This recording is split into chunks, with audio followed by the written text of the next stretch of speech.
नमस्कार मेरे प्यारे श्रोताओं, आज मैं आपके लिए एक अनोखी कहानी लेकर आई हूँ जो आपके दिल को छू जाएगी। तो बिना देर किए चलिए कहानी शुरू करते हैं। एक छोटे से गांव में एक बुढ़िया रहती थी जिसका एक लौता बेटा था। वे दोनों बहुत ही निर्धन थे और गुजारा बस जैसे तैसे चलता था। बेटा गांव वालों की गाय भैंसें चराता और जो कुछ भी मेहनताने में मिल जाता उसी से पेट भरता। उसकी माँ, जिसे लोग माई कहते थे, अत्यंत धार्मिक स्वभाव की थी और शान माता की पूजा अर्चना में हमेशा डूबी रहती थी। वो हर पूजा में सम्मिलित होती और अपने बेटे को भी बड़ी ममता से रखती थी। बेटे का नाम भोला था और वह अपनी सादगी, सरलता और सीधेपन के लिए पूरे गांव में जाना जाता था। न कभी किसी से झगड़ा किया और न ही किसी से मनमुटाव। उसकी ये स्वाभाविक सादगी और विनम्रता गांव के लोगों को बहुत पसंद थी। एक दिन की बात है जब गर्मियों के खड़े दिनों में वह जानवरों को चराने जंगल में गया। ज्येष्ठ महीने की चिलचिलाती धूप में गाय भैंसे इधर उधर चर रही थी और वह एक बड़े पेड़ की छांव में जाकर बैठ गया। पेड़ पर बैठे दो पक्षी आपस में बातचीत कर रहे थे। उनका वार्तालाप भोला के कानों में पड़ा और उसकी रुचि जग गई। एक पक्षी दूसरे से कह रहा था, क्या तुमने उस राज्य की राजकुमारी रूपमती के बारे में सुना है? उसकी सुंदरता इतनी अलौकिक है कि जिसे एक बार देख लो वह खाना पीना तक भूल जाए। ये सुनकर भोला आश्चर्यचकित हो गया और सोचने लगा कि आखिर वो राजकुमारी कितनी सुंदर होगी। तभी दूसरे पक्षी ने बताया, राजा ने 3 शर्तें रखी हैं, जो कोई भी पूरी कर देगा राजा उसी से अपनी बेटी का विवाह करेंगे। लेकिन आज तक किसी ने भी वो शर्तें पूरी नहीं की और इसीलिए राजकुमारी अब तक कुमारी है। भोला पूरे ध्यान से पक्षियों की बात सुन रहा था और शाम को जब घर लौटा तो उसका चेहरा उदासी से भरा हुआ था। उसकी माँ ने पूछा, क्या हुआ बेटा, आज तो इतना उदास क्यों है? भोला ने जवाब दिया, माँ, मैंने एक राज्य की राजकुमारी के बारे में सुना है। उसका नाम रूपमती है। लोग कहते हैं उसकी सुंदरता ऐसी है कि जिसे देख लो तो भूख प्यास तक लगनी बंद हो जाती है। माँ, मुझे उसी राजकुमारी से विवाह करना है। बुढ़िया माई ने हंसते हुए कहा, अरे रे, तू कितना भोला है।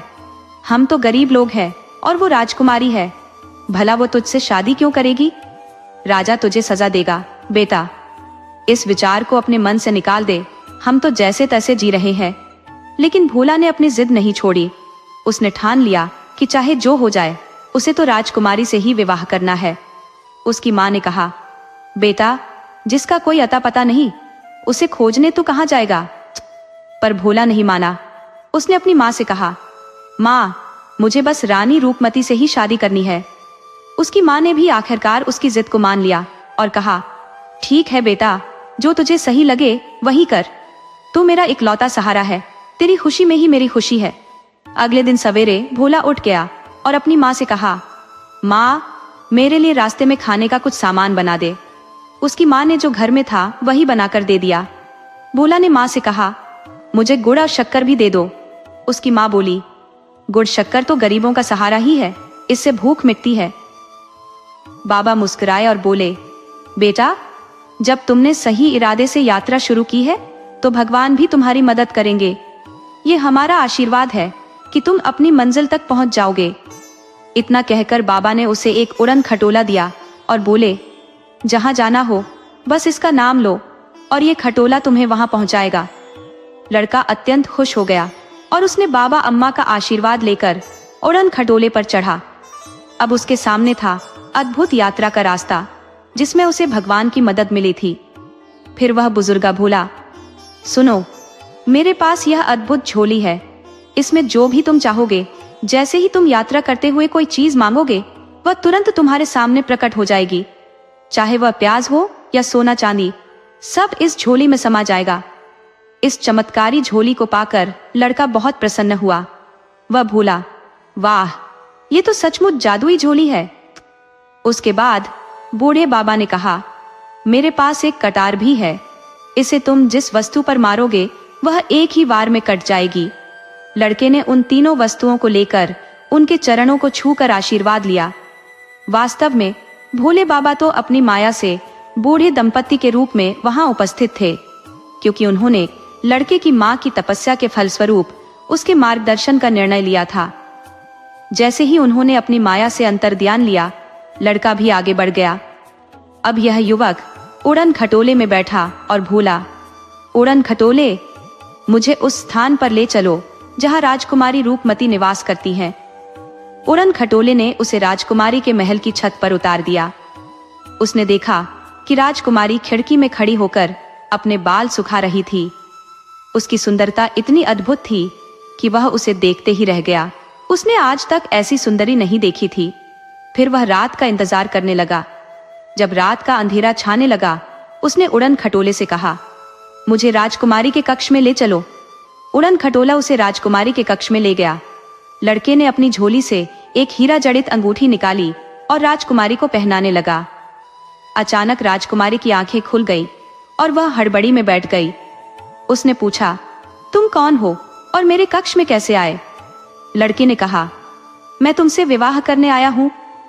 राजकुमारी बोली, यदि तुम्हें मुझसे शादी करनी है तो सुबह राज दरबार में आना। मेरे पिता की 3 शर्तें हैं, उन्हें पूरा करना होगा।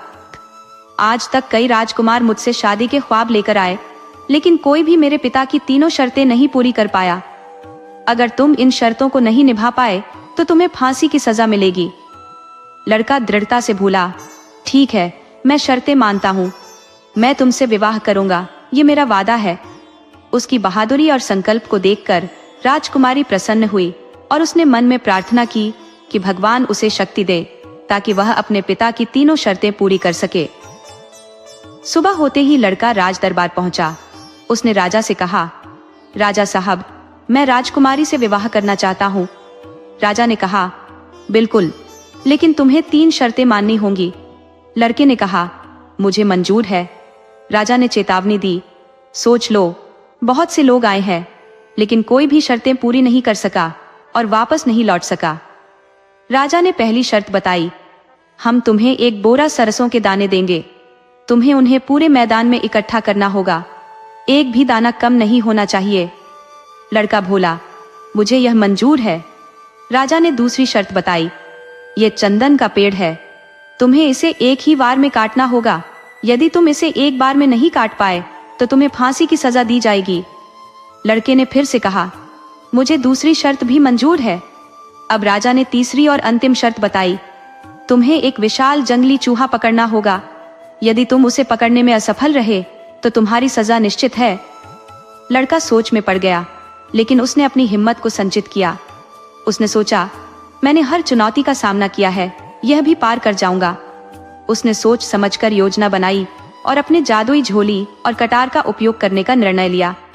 वह जानता था कि भगवान उसकी मदद करेंगे, बस उसे दृढ़ रहना था। लड़का राजमहल की ओर चल पड़ा, अपनी मेहनत और साहस के साथ। अब राजा ने कहा, मेरी तीसरी शर्त यह है कि हमारे साम्राज्य को एक भयंकर आदमखोर राक्षस ने परेशान कर रखा है। यह हमारी प्रजा को सताता है और जो भी इसके पास आता है उसे मारकर खा जाता है। वह पहाड़ी पर एक गुफा में निवास करता है। यदि तुम उसे समाप्त कर देते हो तो मैं अपनी राजकुमारी की शादी तुम्हारे साथ कर दूंगा। लड़का बोला, महाराज, मैं आपकी 3 शर्तें मानता हूँ। राजा ने चेतावनी दी, यदि तुम इन शर्तों को पूरा नहीं कर पाते तो तुम्हें मृत्यु की सजा मिलेगी। लड़के ने दृढ़ता से कहा, ये शर्तें मुझे मंजूर है, मैं इन्हें पूरा करने के लिए तत्पर हूँ। राजा ने अपने सैनिकों को आदेश दिया कि वे पूरे मैदान में सरसों के दाने बिखेर दें, एक भी दाना कम नहीं होना चाहिए। सैनिकों ने आदेश का पालन किया और पूरे मैदान में दाने बिखेर दिए। वहां जगह जगह रेत और कच्चा मैदान था। लड़के ने मन में सोचा कि उसे अपने मित्र चींटियों की मदद लेनी होगी। उसने चींटी रानी का नाम लिया और जैसे ही चींटियों ने उसकी पुकार सुनी, वे एक दूसरे से संवाद करने लगी। कुछ ही पल में मैदान चींटियों से भर गया। सभी ने एक एक दाना उठाया और उसे बोरी में डाल दिया। लड़का राजा के पास गया और भूला, राजा साहब, मैंने सारे दाने बोरी में डाल दिए हैं, आप कृपया चेक कर लें। राजा ने देखा कि एक भी दाना कम नहीं था। यह देखकर वह दंग रह गया। फिर राजा ने उसे चंदन के पेड़ की ओर इशारा किया और कहा, इसे एक ही बार में काट दो। लड़के ने वह कटार निकाली जो बूढ़े बाबा ने उसे दी थी। उसने उसे एक ही बार में पेड़ के तने पर मारा और पेड़ एक झटके में गिर गया। ये देखकर राजा हैरान रह गया और भूला, वाह, यह तो अद्भुत शक्तिशाली है। अब राजा ने कहा, ठीक है, तुमने दूसरी शर्त भी पूरी कर दी है, अब तुम्हें तीसरी शर्त पूरी करनी होगी, जो कि उस आदमखोर राक्षस को मारना है। लड़के ने उस राक्षस की याद करते हुए सोचा कि उसने पहले एक शेर को बचाया था। उसने मन में शेर को याद किया और चमत्कारिक रूप से शेर वहां प्रकट हो गया। शेर ने पूछा, भाई, तुमने मुझे क्यों याद किया? लड़के ने कहा, इस पहाड़ी पर एक आदमखोर है जिसे मारना है। शेर बहुत खुश हुआ। अच्छा, आज का भोजन तो मेरा होगा, और वह पहाड़ी की ओर चल पड़ा। थोड़ी ही देर में शेर ने राक्षस को मारकर उसकी हड्डियां वहीं छोड़ दी। जब राजा ने यह देखा कि शेर ने राक्षस को समाप्त कर दिया है, तो वह बहुत प्रसन्न हुआ। उसका राज्य अब भयमुक्त हो गया था। राजा ने लड़के से कहा, मैं अपनी बेटी की शादी तुम्हारे साथ खुशी खुशी करूंगा। लड़का और राजकुमारी एक दूसरे से प्रेम करने लगे और शादी के लिए तैयार हुए। राजा ने चंदन के पेड़ से एक खूबसूरत डोली बनवाई, जिसमें राजकुमारी को विदा किया गया। जब राजकुमारी विदा हो रही थी, राजा ने उसे बहुत सा धन देकर विदाई दी। लड़का बोला, आपने हमें बहुत सा धन दिया है, लेकिन क्या आप हमें 4 रोटियां और थोड़ा सा गुड़ भी दे सकते हैं? ये सुनकर सब लोग हैरान हो गए कि ये 4 रोटियां और गुड़ का क्या करेगा। राजकुमारी बोली, मेरे पिता ने रास्ते के लिए स्वादिष्ट पकवान बनवाए हैं, इतना धन दिया है, फिर ये 4 रोटियां और गुड़ क्यों? लड़के ने कहा, मैं चींटी रानी से मिलूंगा और उन सभी चींटियों को यह भोजन देना है। राजकुमारी ने उसकी बात सुनकर 4 रोटियां और गुड़ अपनी डोली में रख लिया। राजा ने खुशी खुशी उन्हें विदा किया और लड़का अपनी पत्नी के साथ चल पड़ा। रास्ते में उन्होंने एक पेड़ के नीचे आराम किया। लड़के ने 4 रोटियों को मसालेदार बनाया और गुड़ मिलाकर वहां डाल दिया, जिससे चींटियां बहुत प्रसन्न हो गईं। उसने सुना है कि जब किसी को चींटियों को भोजन कराया जाता है तो भगवान विष्णु प्रसन्न होते हैं।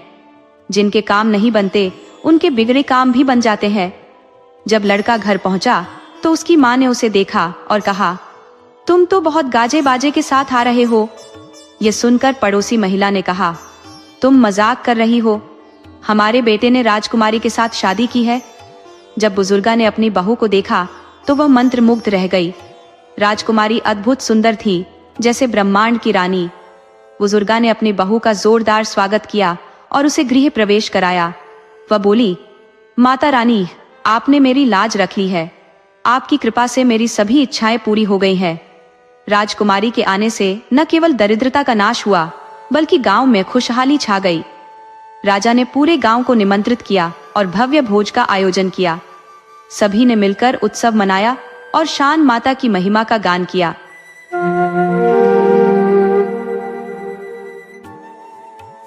एक गांव में एक बुजुर्ग महिला निवास करती थी, जो अपनी गहरी भक्ति और पूजा पाठ के लिए जानी जाती थी। वह प्रभु के भजन कीर्तन में लीन रहती थी। उसके जीवन में किसी प्रियजन का अभाव था। उसके बेटे और बेटियां सब दूर थे। उसकी एकमात्र संतान, जो उसके लिए महत्वपूर्ण थी, एक गाय थी। वह गाय की सेवा भावना में समय व्यतीत करती और जब समय मिलता तब प्रभु की स्तुति करती। गांव में जब भी पूजा या कोई धार्मिक आयोजन होता, वह अवश्य शामिल होती। उसकी भगवान के प्रति अपार श्रद्धा थी। हालांकि उसके जीवन में सुख दुख का चक्र हमेशा बना रहता है। एक दिन उसकी प्रिय गाय अचानक बीमार हो गई और कुछ समय बाद वह इस संसार से चल बसी। ये समाचार सुनकर बुजुर्ग महिला का हृदय टूट गया। उसने बहुत आंसू बहाए और अपनी प्रिय गाय के लिए हर संभव प्रयास किए, परंतु वह जानती थी कि जो एक बार चला जाता है वह कभी वापस नहीं आता। अब उसके लिए अपने जीवन का गुजारा करना कठिन हो गया था। वह अपनी गाय के दूध बेचकर और गोबर से उपले बनाकर घर का खर्च चलाती थी, लेकिन अब यह सब खत्म हो गया। इस बुजुर्ग महिला का नाम लीलावती था। उसके पड़ोस में एक औरत थी जिसका नाम कलावती था। कलावती के पास 2 गायें थी, जो हमेशा उसके घर के बाहर बंधी रहती थी। लीलावती ने देखा कि कलावती गाय के गोबर का उपयोग नहीं कर रही थी, इसलिए उसने विचार किया कि क्यों न गोबर इकट्ठा करके उपले बनाकर बेचकर अपने जीवन का गुजारा किया जाए। इस तरह उसने कलावती के गोबर को उपयोग में लेना शुरू किया। लेकिन कलावती को जब यह पता चला कि लीलावती उसके गोबर का इस्तेमाल कर रही है, तो उसे जलन हुई। उसने अपनी गायों को घर के अंदर बांधना शुरू कर दिया। और लीलावती को गोबर लेने से मना कर दिया। लीलावती बहुत दुखी हुई। उसने कुछ दिनों तक भूखी प्यासी रहकर प्रभु से प्रार्थना की। तभी उसे याद आया कि गांव में एक साहूकार है जिसके पास कई गायें हैं। उसने साहूकार से पूछा कि क्या वह उसके गोबर को ले जा सकती है, तो साहूकार ने सहर्ष अनुमति दे दी। अब लीलावती साहूकार के पास जाती और गाय के गोबर को लाकर उपले बनाती और उन्हें बेचकर अपना गुजारा करती। इसी बीच कलावती की जलन और बढ़ती गई। एक दिन साहूकार की एक गाय बीमार हो गई। उसने उस गाय के इलाज में बहुत पैसे खर्च किए, लेकिन गाय ठीक नहीं हो रही थी। साहूकार ने सोचा, यदि यह गाय मर गई तो मुझे बहुत नुकसान होगा। इसके इलाज में खर्चा हो गया है, और अगर यह मर गई तो मुझे और भी ज्यादा खर्च करना पड़ेगा। साहूकार के मन में चिंता और निराशा घर कर गई। उसकी समस्याएं बढ़ती गईं और वह समझ नहीं पा रहा था कि इस स्थिति से कैसे निपटा जाए। इसी बीच लीलावती की भक्ति और मेहनत ने उसे एक नई राह दिखाई। लीलावती ने साहूकार की गाय का ध्यान रखने का निश्चय किया। उसने साहूकार से कहा, आपकी गाय का ध्यान रखने का मेरा यह सौभाग्य है। मैं इसे अपने प्रेम से ठीक करने की कोशिश करूंगी। साहूकार ने उसकी बात मान ली, क्योंकि उसे पता था कि लीलावती भगवान की भक्त है और उसके पास एक विशेष आशीर्वाद है। इस तरह लीलावती ने गाय की देखभाल शुरू की। उसने गाय को प्यार और ध्यान से सेहत में सुधार लाने का प्रयास किया। धीरे धीरे गाय की हालत में सुधार होने लगा। लीलावती की भक्ति और साहूकार की चिंता ने एक अद्भुत परिणाम दिया। इस घटना ने साहूकार को लीलावती की महानता का एहसास कराया। उसे समझ में आया कि सच्ची भक्ति और निस्वार्थ सेवा हमेशा फल देती है। लीलावती की मेहनत और साहूकार की दयालुता ने न केवल गाय की जिंदगी को बचाया, बल्कि लीलावती के जीवन में भी खुशियों का संचार किया। अब साहूकार ने लीलावती के प्रति कृतज्ञता महसूस की और उसे अपनी गायों के गोबर के लिए कभी मना नहीं किया। लीलावती ने भी अपने जीवन में संतोष पाया और प्रभु का धन्यवाद किया कि उसने उसे इस कठिनाई से उबारा। इस प्रकार लीलावती की मेहनत और भक्ति ने उसके जीवन को एक नई दिशा दी। वह अब न केवल अपनी गाय की सेविका थी, बल्कि गांव की एक प्रेरणा बन गई थी। अब वह अपने अनुभवों को साझा करती और सभी को सच्ची भक्ति का महत्व बताती। इस कहानी से हमें यह सीख मिलती है कि यदि हमारी नियत सही है और हम सच्ची श्रद्धा से काम करते हैं, तो प्रभु हमें हमेशा सही मार्ग दिखाते हैं। ऐसे ही लीलावती की भक्ति और साहूकार की दयालुता ने दोनों को सच्चे सुख की ओर अग्रसर किया। उस साहूकार ने एक योजना बनाई कि क्यों न वह अपनी बीमार गाय उस बूढ़ी अम्मा को दे दे।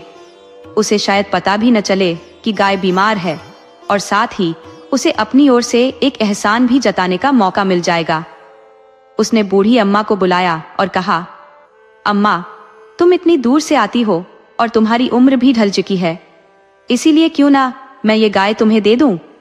तुम इसके उपले बनाना और जो भी दूध निकले उसका उपयोग करना। इससे तुम्हारा गुजारा चल जाएगा और मुझे तुमसे कोई पैसे भी नहीं चाहिए। साहूकार ने राहत की सांस ली, ये सोचकर कि अब वह बीमार गाय से भी छुटकारा पा लेगा। बूढ़ी अम्मा गाय को पाकर बहुत खुश हुई। वह गाय को अपने आंगन में लेकर आई और उसे एक पेड़ के नीचे बांध दिया। अब वह रोज प्रभु का भजन करती और पूरी श्रद्धा से गाय की सेवा करने लगी। उन्हें इस बात का बिल्कुल भी अंदाजा नहीं था कि गाय बीमार है। वह गाय का दूध निकालती और सबसे पहले उस दूध का भोग माता रानी को लगाती। केवल भोग लगाने के बाद ही वह खुद खाना खाती। अम्मा की सच्ची लगन और सेवा से कुछ ही दिनों में गाय पूरी तरह से ठीक हो गई। धीरे धीरे गाय का दूध भी बढ़ने लगा।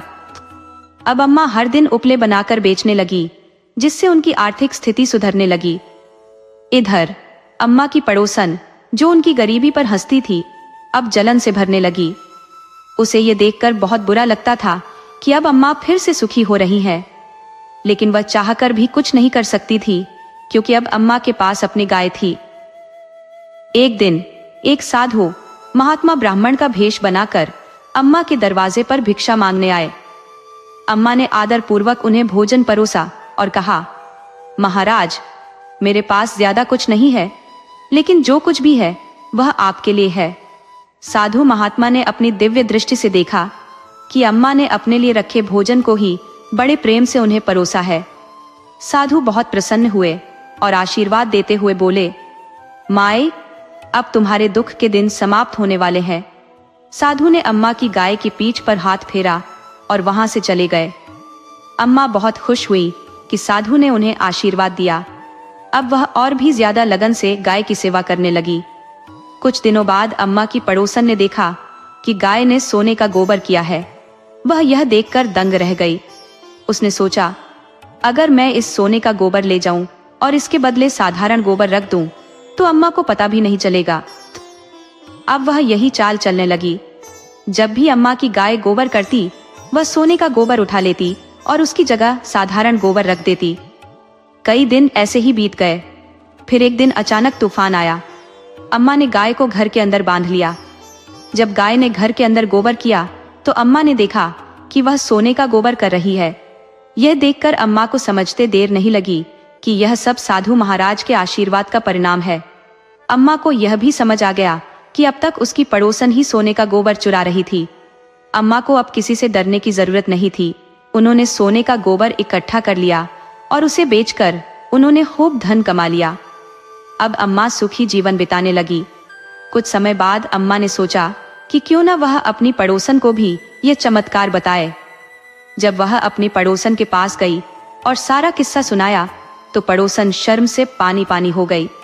उसे एहसास हुआ कि उसकी ईर्ष्या ने उसे गलत राह पर डाल दिया था। अम्मा ने पड़ोसन को माफ कर दिया और दोनों के बीच फिर से दोस्ती हो गई।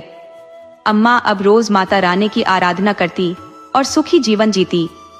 उनके मन में यह विश्वास और भी गहरा हो गया कि सच्ची श्रद्धा और सेवा से ईश्वर हर किसी की मदद करता है, चाहे वह कितना भी गरीब या मजबूर क्यों न हो। और इस तरह अम्मा की कहानी पूरे गांव में फैल गई। लोग कहते, देखो, माता रानी की कृपा से एक साधारण गाय ने अम्मा के जीवन में खुशियां भर दी। अम्मा की पूजा और भक्ति की मिसाल पूरे गांव में दी जाने लगी और वह हर किसी के लिए प्रेरणा बन गई। बुजुर्ग महिला ने अपनी पड़ोसी के बुरे इरादों पर ध्यान नहीं दिया और न ही किसी प्रकार की लड़ाई झगड़ा किया। अब कलावती ने अपनी गाय को अपने घर के अंदर ही बांधना शुरू कर दिया। जब उसकी पड़ोसन को गोबर मिलना बंद हुआ तो वह परेशान हो गई। उसने सोचा कि क्यों न साहूकार को यह बताकर अपनी समस्या का समाधान कर लिया जाए कि जिस गाय को उसने दान में दिया था वह तो सुनहरे गोबर का उत्पादन करती है। इससे उसकी पड़ोसन का लाभ उठाने का कोई मौका नहीं रहेगा। इसी सोच के साथ उसने साहूकार से कहा कि लीलावती की गाय सुनहरे गोबर का उत्पादन करती है। साहूकार की लालसा जाग उठी और वह तुरंत लीलावती के घर की ओर चल पड़ा। जब उसने गाय को खूंटे से खोला तो लीलावती ने उससे रोते हुए बहुत प्रार्थना की, पर साहूकार ने उसकी बात नहीं सुनी। बुजुर्ग महिला ने 1-2 दिन तक न तो भोजन किया और न ही पानी। वह भूखी प्यासी बस बैठी रही। उधर साहूकार ने गाय को अपने गौशाले में बांधा और देखा कि गाय ने गोबर करके पूरा गौशाला गंदा कर दिया है। यह देखकर साहूकार बहुत परेशान हो गया। गाय ने 2 दिन में इतना गोबर किया कि साहूकार को अपनी मूर्खता पर पछतावा हुआ। उसने सोचा, मैंने जो गाय दी थी वह तो लीलावती की थी। उसकी सच्ची मेहनत और लगन के कारण ही उसे सुनहरे गोबर का फल मिला था। साहूकार ने अपने किए पर पछताते हुए लीलावती के घर लौटकर कहा, मुझे माफ कर दो, मैंने तुम्हारे साथ बहुत अन्याय किया। ये गाय तुम्हारी ही है, मैंने लालच में आकर इसे ले लिया। ये सुनकर लीलावती के चेहरे पर खुशी लौट आई। उसकी गाय वापस आ गई और उसके पास फिर से सुनहरे गोबर का उत्पादन होने लगा। लीलावती के जीवन में फिर से खुशियां लौट आई और वह धनवान हो गई। कलावती ने जब देखा कि लीलावती के घर में गाय वापस आ गई है तो वह जलन से भर गई, लेकिन वह कुछ कर नहीं सकी। उसने अपने घर में जाकर देखा कि अब तक जो सुनहरे गोबर उसने इकट्ठा किया था वह साधारण गोबर में बदल गया। इससे वह बहुत क्रोधित हुई और लीलावती को गालियां देने लगी। तुमने मेरे साथ कोई जादू किया है, मेरा सुनहरा गोबर साधारण हो गया है, उसने चिल्लाते हुए कहा। लेकिन कलावती को यह समझ नहीं आया कि भगवान की भक्ति और सही सोच ही जीवन में सफलता लाती है। वह हमेशा लालच में डूबी रही, न तो भगवान की महिमा गाती थी और न ही उनकी कृपा को समझती थी। बुजुर्ग महिला ने फिर से अपनी गाय की सेवा करने में लग गई। उसने गाय के दूध से जो भी भोजन बनाया उसका पहला भोग भगवान को अर्पित करती और फिर खुद भोजन करती। इससे उसकी भगवान पर अटूट आस्था और भक्ति प्रकट होती थी और वह हमेशा खुश रहती थी। इस कहानी से हमें यह सीखने को मिलता है कि जब हम सच्चे मन से भगवान की सेवा करते हैं तब वह हमारी सभी मनोकामनाओं को पूर्ण करते हैं। बुजुर्ग महिला की भक्ति और परिश्रम ने उसे सुख और समृद्धि दी। जय माता दी। हम सबको यह याद रखना चाहिए कि जब हम श्रद्धा और विश्वास के साथ काम करते हैं तब हम निश्चित रूप से अपनी मंजिल तक पहुंचते हैं। एक दिन लीलावती ने सोचा कि क्यों न गांव वालों को भी इस बात की जानकारी दी जाए। उसने गांव में एक सभा बुलाई और अपनी कहानी सुनाई। उसने बताया कि कैसे भगवान की भक्ति और सच्चे कर्म से वह धनवान बनी और उसकी सभी इच्छाएं पूरी हुई। गांव के लोग उसकी बात सुनकर प्रेरित हुए। उन्होंने समझा कि सच्ची श्रद्धा और सेवा का फल हमेशा मीठा होता है। इस प्रकार लीलावती की कहानी ने पूरे गांव को एक नई राह दिखाई और सभी ने मिलकर भगवान की भक्ति करने का निश्चय किया। इस प्रकार लीलावती की भक्ति ने न केवल उसका जीवन बदला बल्कि पूरे गांव के लोगों को भी सही मार्ग पर लाया। अब वे सभी एक साथ मिलकर पूजा पाठ करते थे और अपने जीवन को संतोषपूर्वक व्यतीत करते थे। प्रभु की कृपा से अब सबके जीवन में खुशियां बिखरी हुई थी। इस प्रकार लीलावती की कहानी एक प्रेरणा बन गई जो आज भी लोगों के दिलों में अमिट छाप छोड़ती है। तो चलिए अब हम सुनते हैं धरती माता की एक पुरानी और प्रेरणादायक कथा। एक बार एक छोटे से गांव में बुढ़िया माई अपने बेटे, बहू और नन्हे नन्हे पोता पोतियों के साथ निवास करती थी। उसका परिवार बड़ा खुशहाल और संपन्न था। बुढ़िया माई एक धार्मिक और निष्ठावान महिला थी। उसने अपने जीवन के हर पड़ाव पर हर व्रत और उपवास को बड़े अनुशासन के साथ निभाया था। न सिर्फ व्रत किए बल्कि उन व्रतों का विधिपूर्वक उद्यापन भी किया जिसमें उसने अपने रिश्तेदारों और सगे संबंधियों को आदर पूर्वक बुलाकर भंडारा कराया था। बुढ़िया माई ने अपनी भांजियों और बेटियों को भी स्नेह से मारा भरा यानी उपहार दिए और जितने भी धार्मिक अनुष्ठान थे वे सभी पूरे किए। उसका प्रतिदिन का नियम था कि वह सुबह उठकर स्नान करने के बाद राधा कृष्ण मंदिर में जाकर दर्शन करती। रास्ते में जो भी उसे सबसे पहले मिलता उसे राम राम बोलकर आशीर्वाद देती और कुछ भेंट स्वरूप दिया करती। इसके साथ ही वह गायों को रोटी खिलाती, कुत्तों को भी खाना देती और चिड़ियों और कबूतरों को दाना पानी डालती। सब कुछ बड़ी शांति से चल रहा था, पर एक दिन उसकी 6 बहुओं और बेटों ने अलग रहने का निर्णय लिया। वे सब अपने माँ के पास आए और बोले, माँ, हम अब अपने परिवार के साथ अलग रहना चाहते हैं। बुढ़िया माई ने बड़ी शांति से कहा, जैसा तुम सबको सही लगे करो, पर याद रखना यह निर्णय बिना झगड़े और बिना किसी कड़वाहट के हो।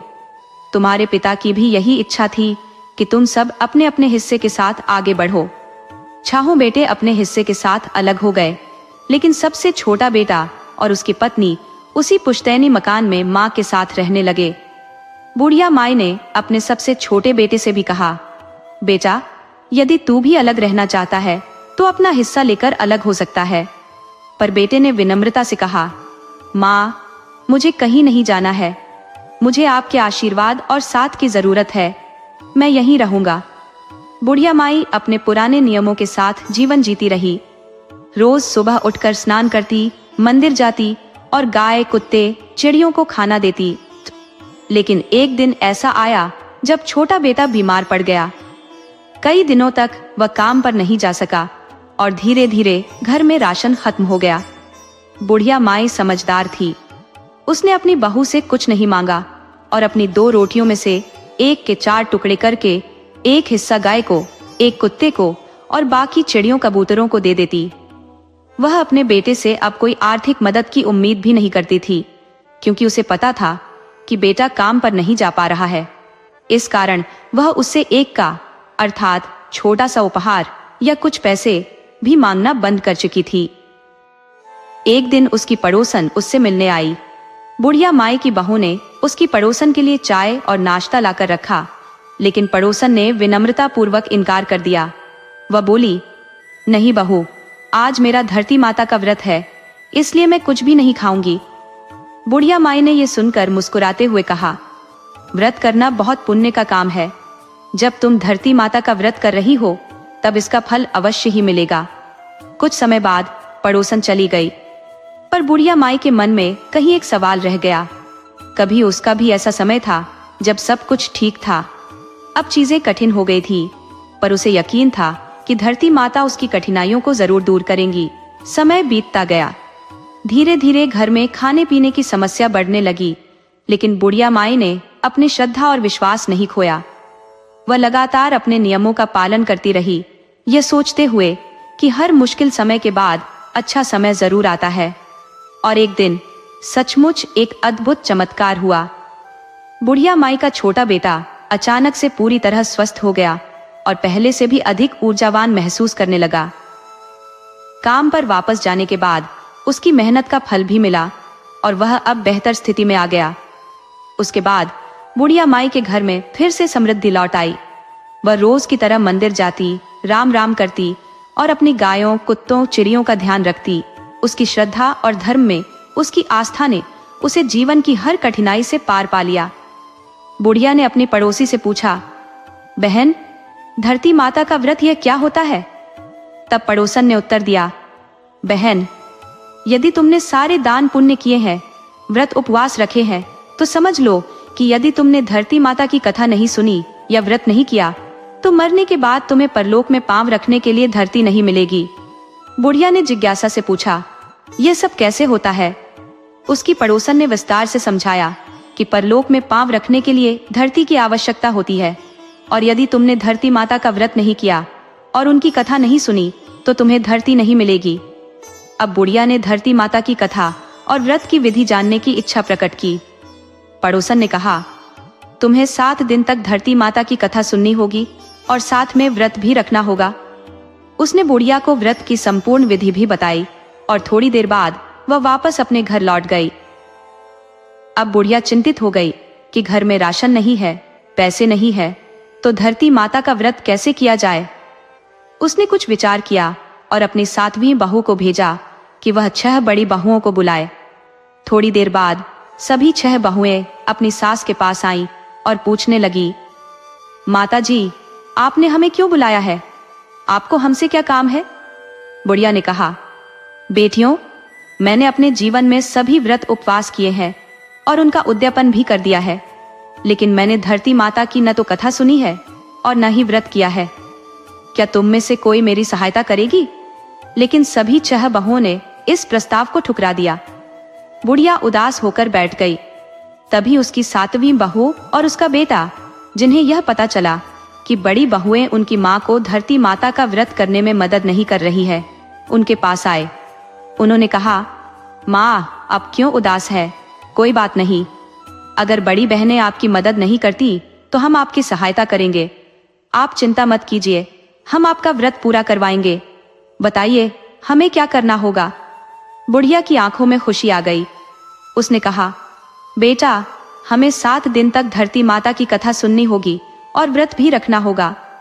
पीपल के पेड़ के पास 1.25 हाथ जितनी जमीन खोदकर उसके ऊपर 1.25 मीटर लाल और सफेद कपड़ा बिछाना होगा। फिर उस पर चावल, नारियल, 11 रुपए 25 पैसे रखकर कथा सुननी होगी। कथा हमें किसी पंडितानी से सुननी है और 7वें दिन उसी पंडितानी को भोजन कराने के बाद पूजा का सारा सामान उसे दे देना है। 7वां बेटा बोला, माँ, तुम व्रत की तैयारी करो, मैं आज ही काम पर जा रहा हूँ। वह बेटा काफी बीमार था, लेकिन अपनी माँ के लिए धरती माता का व्रत पूरा करवाने की ख्वाहिश उसे काम पर भेजने के लिए प्रेरित कर रही थी। उस दिन उसे बहुत अच्छा काम मिला और शाम को उसे मेहनताना भी बढ़िया मिला। जब शाम को उसे मेहनताना मिला तो वह बहुत खुश हुआ। उसने उन पैसों से धरती माता के पूजा का सारा सामान खरीदा और साथ ही घर का राशन भी। सारा सामान लाने के बाद उसने अपनी माँ को पूजा की सारी सामग्री दी और अपनी पत्नी से कहा, मेरी माँ का 7 दिन तक अच्छे से ख्याल रखना, रोज अच्छे पकवान बनाकर खिलाना। दूसरे दिन बहू ने सास के नहाने के लिए पानी गर्म किया। सासू माँ के नहाने के बाद 7वीं बहू ने कपड़े धोए और सुखाए। फिर वह सासू माँ को लेकर पीपल के पेड़ के पास गई। वहां मंदिर की पंडितानी को भी बुलवाया। उन्होंने 1.25 हाथ जितनी भूमि खोदी उसके ऊपर लाल और सफेद कपड़ा बिछाया, रोली का छीजा दिया और उस पर चावल, नारियल तथा 11 रुपये 25 पैसे रखकर पंडितानी से कथा सुनी। इसके बाद 7वीं बहू ने अपनी सास का हाथ पकड़कर वापस घर ले आई। घर आने के बाद उसने अपनी सास को चाय पिलाई और फिर घर का सारा काम किया। पति को काम पर भेजा और शाम को तीनों ने व्रत खोला। इस प्रकार 7वीं बहू ने अपनी सास की बहुत सेवा की। 7वें दिन उसी पंडितानी को, जिसे उन्होंने 7 दिन तक कथा सुनाई थी, उन्हें भोजन कराया। धरती माता के पूजा का सारा सामान उन्हें दिया और साथ ही 7वीं बहू ने साड़ी, पेटीकोट और दक्षिणा के रुपए सास के हाथ से पंडितानी को दिलवाए। उस दिन जब बहू रोज की तरह सास के कपड़े धोकर उन्हें उठाने गई तो वहां उसे हीरे, मोती, आभूषण और सोने चांदी के सिक्कों का ढेर मिला। बहू हैरान रह गई। वह भागी भागी अपनी सास और पति के पास आई और पूरी बात बताई। सास ने अपने बेटे और बहू के साथ उसी स्थान पर जाकर कहा, बेटा, ये तेरी सेवा का फल है। तुमने 7 दिन तक धरती माता का व्रत पूरा किया है। तुमने सच्चे मन से सेवा की है। रोज मेरे लिए गर्म पानी किया, मेरे कपड़े धोकर सुखाए, मुझे रोज हाथ पकड़कर कथा सुनने ले गई और फिर घर आने पर चाय पिलाई। बेटा, तुम इसकी हकदार हो। 7वां बेटा और बहू अपनी माँ के चरणों में गिर पड़े। माँ ने अपने बेटे और बहू को ढेरों आशीर्वाद दिए। जब इस घटना का पता बड़ी 6 बहुओं को चला तो वे तुरंत अपनी सास के पास आईं और अपनी गलती की माफी मांगने लगी। वे सभी अपनी सासू माँ को अपने घर ले जाना चाहती थी। ये धरती माता की कृपा थी कि उन्होंने बुढ़िया से खुश होकर उसे धन दौलत से भर दिया।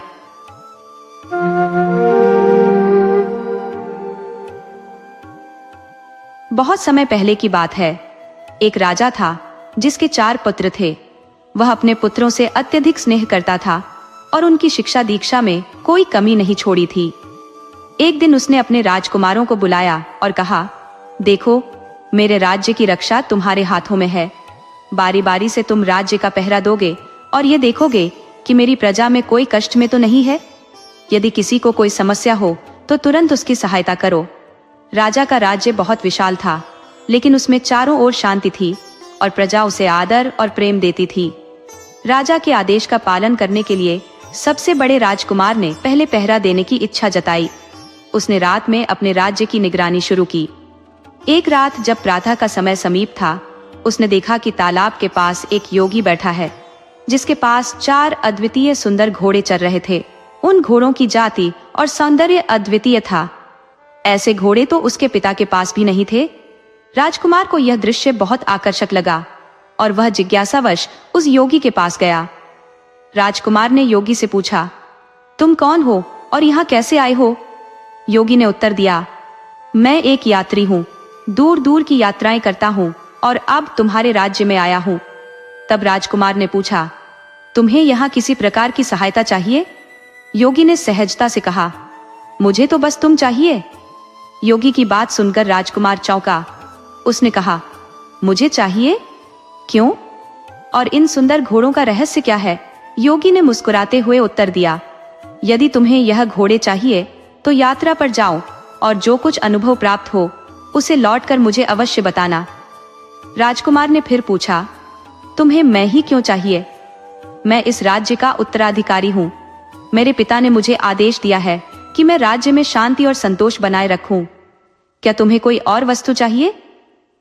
योगी ने दोहराया, मुझे केवल तुम चाहिए, बाकी सब तुम्हारे लिए है, जो चाहो मुझसे मांग सकते हो। राजकुमार इस विचित्र संवाद में खो गया, लेकिन योगी की बातों का रहस्य उसे समझ नहीं आ रहा था। राजकुमार ने कहा, मुझे इन अनोखे घोड़ों में से एक की सवारी करने की अनुमति चाहिए। जोगी ने मुस्कुराते हुए उत्तर दिया, बिल्कुल, तुम इनमें से किसी भी घोड़े को चुन सकते हो, पर याद रहे, शाम से पहले लौटना होगा और जो कुछ यात्रा में अनुभव करो वो मुझे बताना होगा। राजकुमार ने एक शानदार घोड़े का चयन किया और उस पर सवार हो गया। जैसे ही उसने सवारी शुरू की, घोड़ा बिजली की गति से जंगल की ओर दौड़ने लगा। जंगल में पहुंचने पर राजकुमार ने एक अद्वितीय सब्जी का बगीचा देखा, जिसके चारों ओर इतनी सघन बाड़ लगी थी कि अंदर जाना असंभव प्रतीत होता था। उसने आसपास का निरीक्षण किया और दूसरी दिशा में घूमने निकल पड़ा। जब वह लौटने लगा तो उसने देखा कि बगीचे के चारों ओर लगे बांस और डंडे स्वयं ही हंसियों में बदल गए हैं और उन हंसियों ने बगीचे की सब्जियों को काटना शुरू कर दिया है। इस अद्भुत दृश्य से राजकुमार विस्मित था, परंतु वह इसे समझ नहीं सका। वापस लौटकर उसने सवारी समाप्त की और जोगी के पास आ गया। जोगी ने पूछा, कैसी रही यात्रा और क्या देखा मार्ग में? राजकुमार ने कहा, यात्रा बेहद रोचक थी। मैंने एक ऐसा बगीचा देखा जिसके चारों ओर बाढ़ थी, और जब मैं लौट रहा था तो उसी बाढ़ के डंडे हंसियों में बदल गए और सब्जियां काटने लगे। जोगी ने गंभीरता से पूछा, क्या तुम इसका अर्थ समझते हो? राजकुमार ने नमे सिर हिला दिया। इस पर जोगी ने कहा, यदि तुम्हें इसका अर्थ ही नहीं समझ आया तो तुम्हारे पिता ने तुम्हें इस राज्य की जिम्मेदारी देने का निर्णय क्यों लिया? इतना कहते ही जोगी ने उसे पत्थर बना दिया। समय बीतता गया, परंतु बड़ा राजकुमार वापस नहीं लौटा। राजा चिंतित हुआ और दूसरे पुत्र ने स्वयं पहरा देने और अपने भाई की खोज करने का प्रस्ताव रखा। दूसरा राजकुमार भी पहरा देते हुए उसी तालाब के पास पहुंचा, जहां वह योगी अभी भी अपने चारों अद्भुत घोड़ों के साथ उपस्थित था। घोड़ों की सौंदर्यता देखकर दूसरा राजकुमार भी प्रभावित हुआ और उसने योगी से पूछा, क्या मैं भी इनमें से किसी एक घोड़े की सवारी कर सकता हूँ? योगी ने कहा, तुम्हारे बड़े भाई भी यही चाहत रखते थे। मैंने उन्हें भी सवारी की अनुमति दी थी, परंतु यात्रा के दौरान देखे गए रहस्यमय दृश्य का अर्थ वह समझ नहीं पाए, इसीलिए मैंने उन्हें पत्थर बना दिया। दूसरा राजकुमार उत्सुक होकर बोला, ऐसा क्या था जो वह नहीं समझ सके? योगी ने उत्तर दिया, उन्होंने एक बगीचा देखा था जहां बाढ़ के डंडे हंसियों में बदल गए थे और वे हंसियां सब्जियों को काट रही थी। उनका यह न समझना ही उनकी परीक्षा थी और विफलता का परिणाम पत्थर बन जाना। तब राजकुमार ने कहा, अगर मैं तुम्हारे प्रश्न का उत्तर दे दूं तो क्या तुम मेरे भाई को जीवन दान दे सकोगे? क्या वह जीवित हो जाएगा? इस पर जोगी ने कहा, बिल्कुल। राजकुमार ने कहा, लेकिन यह प्रश्न बहुत कठिन है, जिसे मैंने कभी देखा ही नहीं, उसके बारे में उत्तर कैसे दूं? मुझे एक बार घोड़ा दे दो, मैं पुनः प्रयास करूंगा। जोगी ने स्वीकृति दी और राजकुमार घोड़े पर सवार होकर चल पड़ा। घोड़ा उसे जंगल की ओर ले गया, जहां उसने एक विचित्र दृश्य देखा। एक गाय वहां आई थी जिसने हाल ही में एक बछिया को जन्म दिया था, परंतु वह गाय स्वयं बछिया का दूध पी रही थी। इस अजीब दृश्य को देखकर राजकुमार चकित रह गया। उसने देखा कि गाय अपनी ही संतान से दूध प्राप्त कर रही थी, जबकि सामान्यतः बछिया को दूध पीना चाहिए था। ये दृश्य उसे गहरे तक उलझा गया, परंतु अर्थ समझ नहीं आया। जब वह वापस लौटा तो जोगी ने उससे पूछा, तो रास्ते में क्या देखा?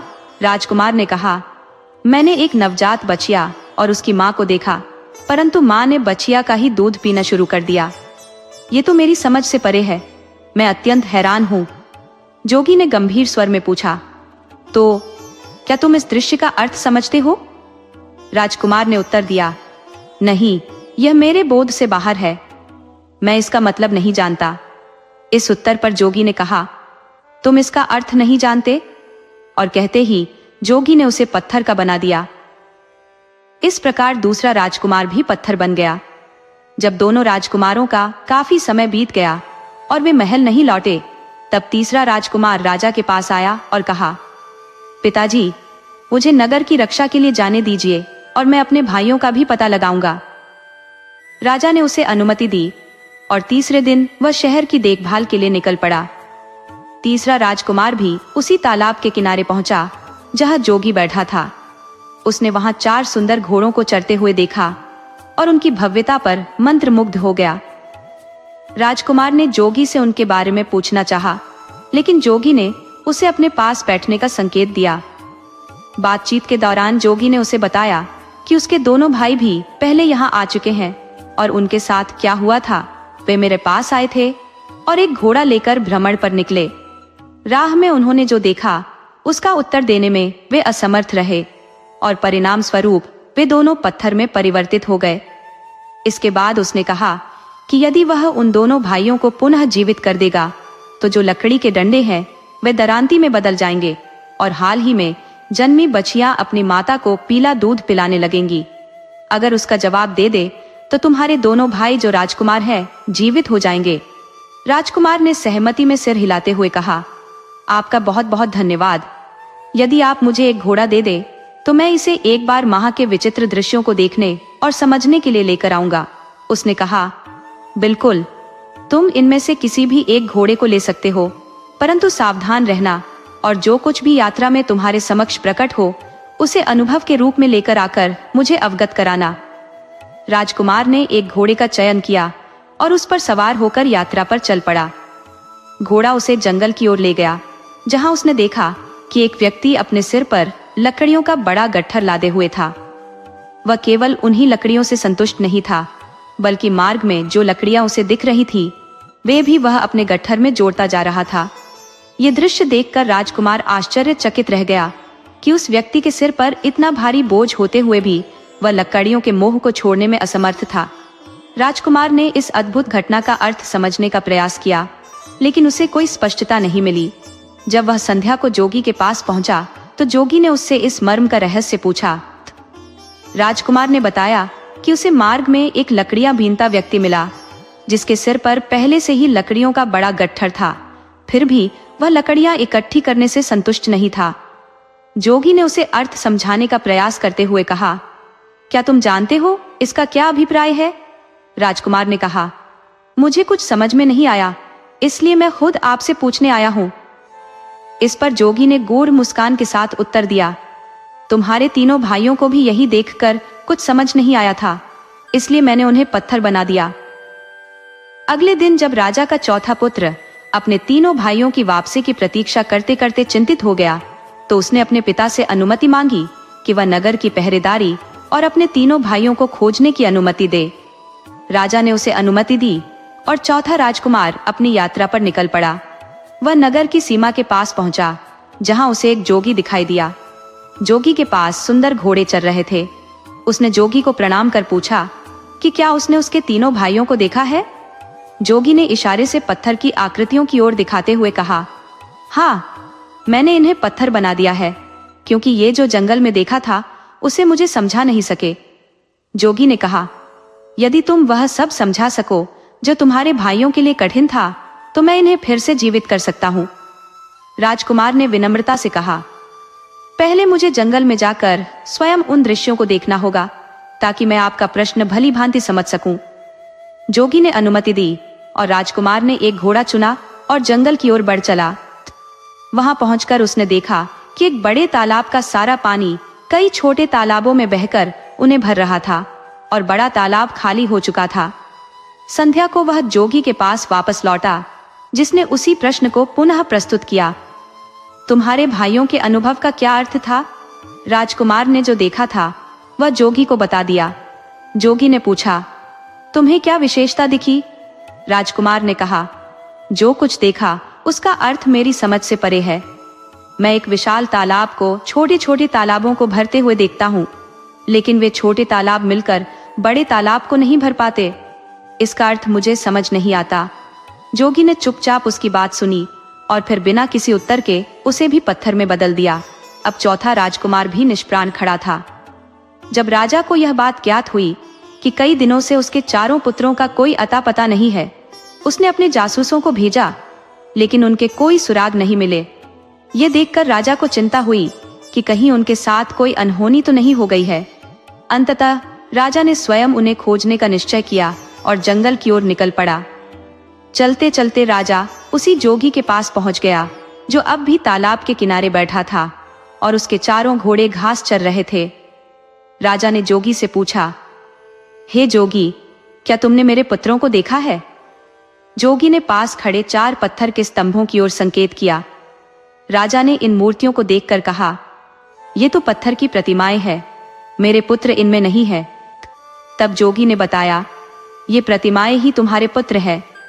मैंने इन्हें पत्थरों में बदल दिया क्योंकि ये अपने अनुभवों का अर्थ नहीं समझा पाए। यह सुनकर राजा को गहन क्रोध आया। उसने पूछा, तुमने मेरे चारों राजकुमारों को पत्थर में बदल दिया है, अब उन्हें कैसे जीवित करोगे? जोगी ने उत्तर दिया, मैं उन्हें पुनः जीवित कर सकता हूँ, यदि तुम उन घटनाओं का सही अर्थ बता सको जिन्हें वे नहीं समझ सके।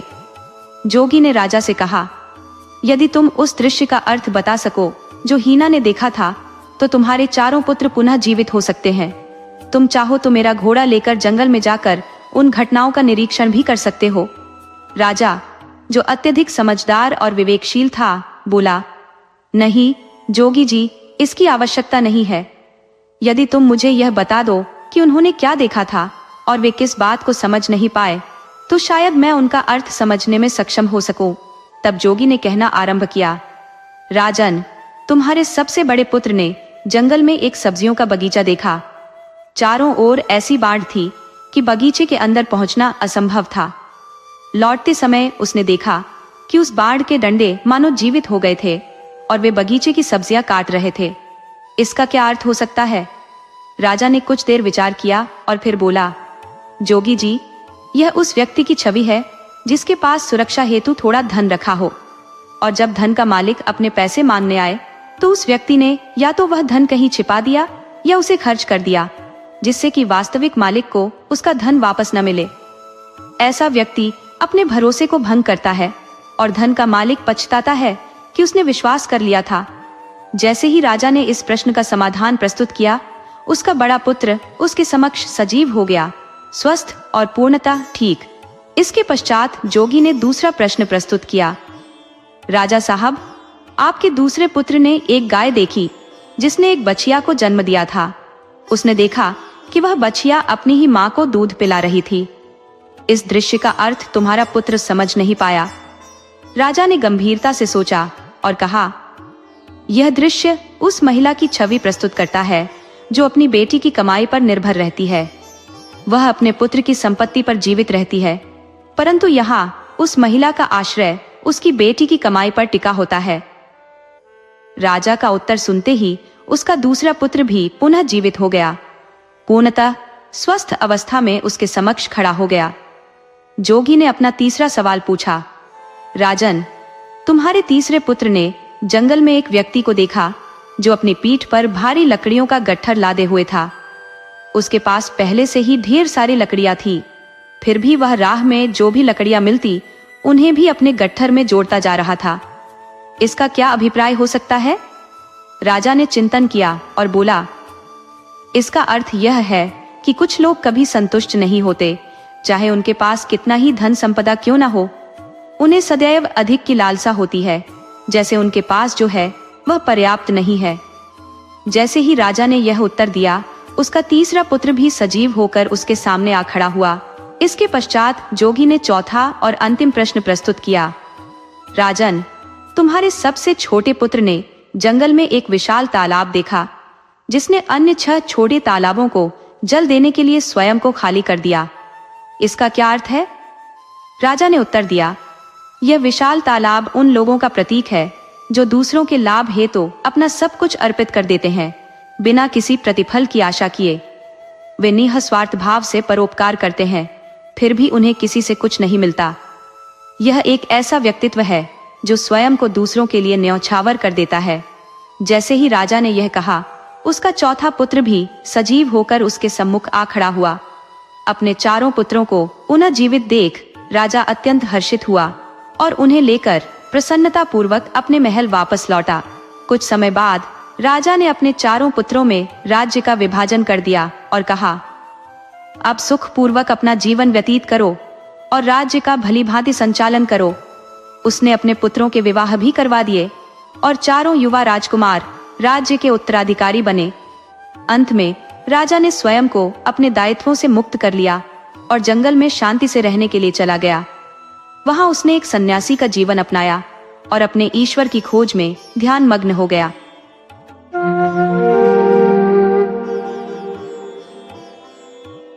बहुत समय पहले की बात है। एक राजा था और उसके पुत्र राजकुमार को शिकार का अत्यंत शौक था। प्रतिदिन वह अपने अश्व पर सवार होकर जंगल की ओर निकल पड़ता। जैसे ही राजकुमार अपने शिकार अभियान पर निकलता, रानी का मन चिंताओं से भर जाता। रानी सदा अपने पुत्र को सावधानी पूर्वक समझाती, बेटा, पूरब जाओ, पश्चिम जाओ या उत्तर की ओर भी भले ही कितनी दूर निकल जाओ, किंतु दक्षिण दिशा में कदम रखने का विचार भी मत करना।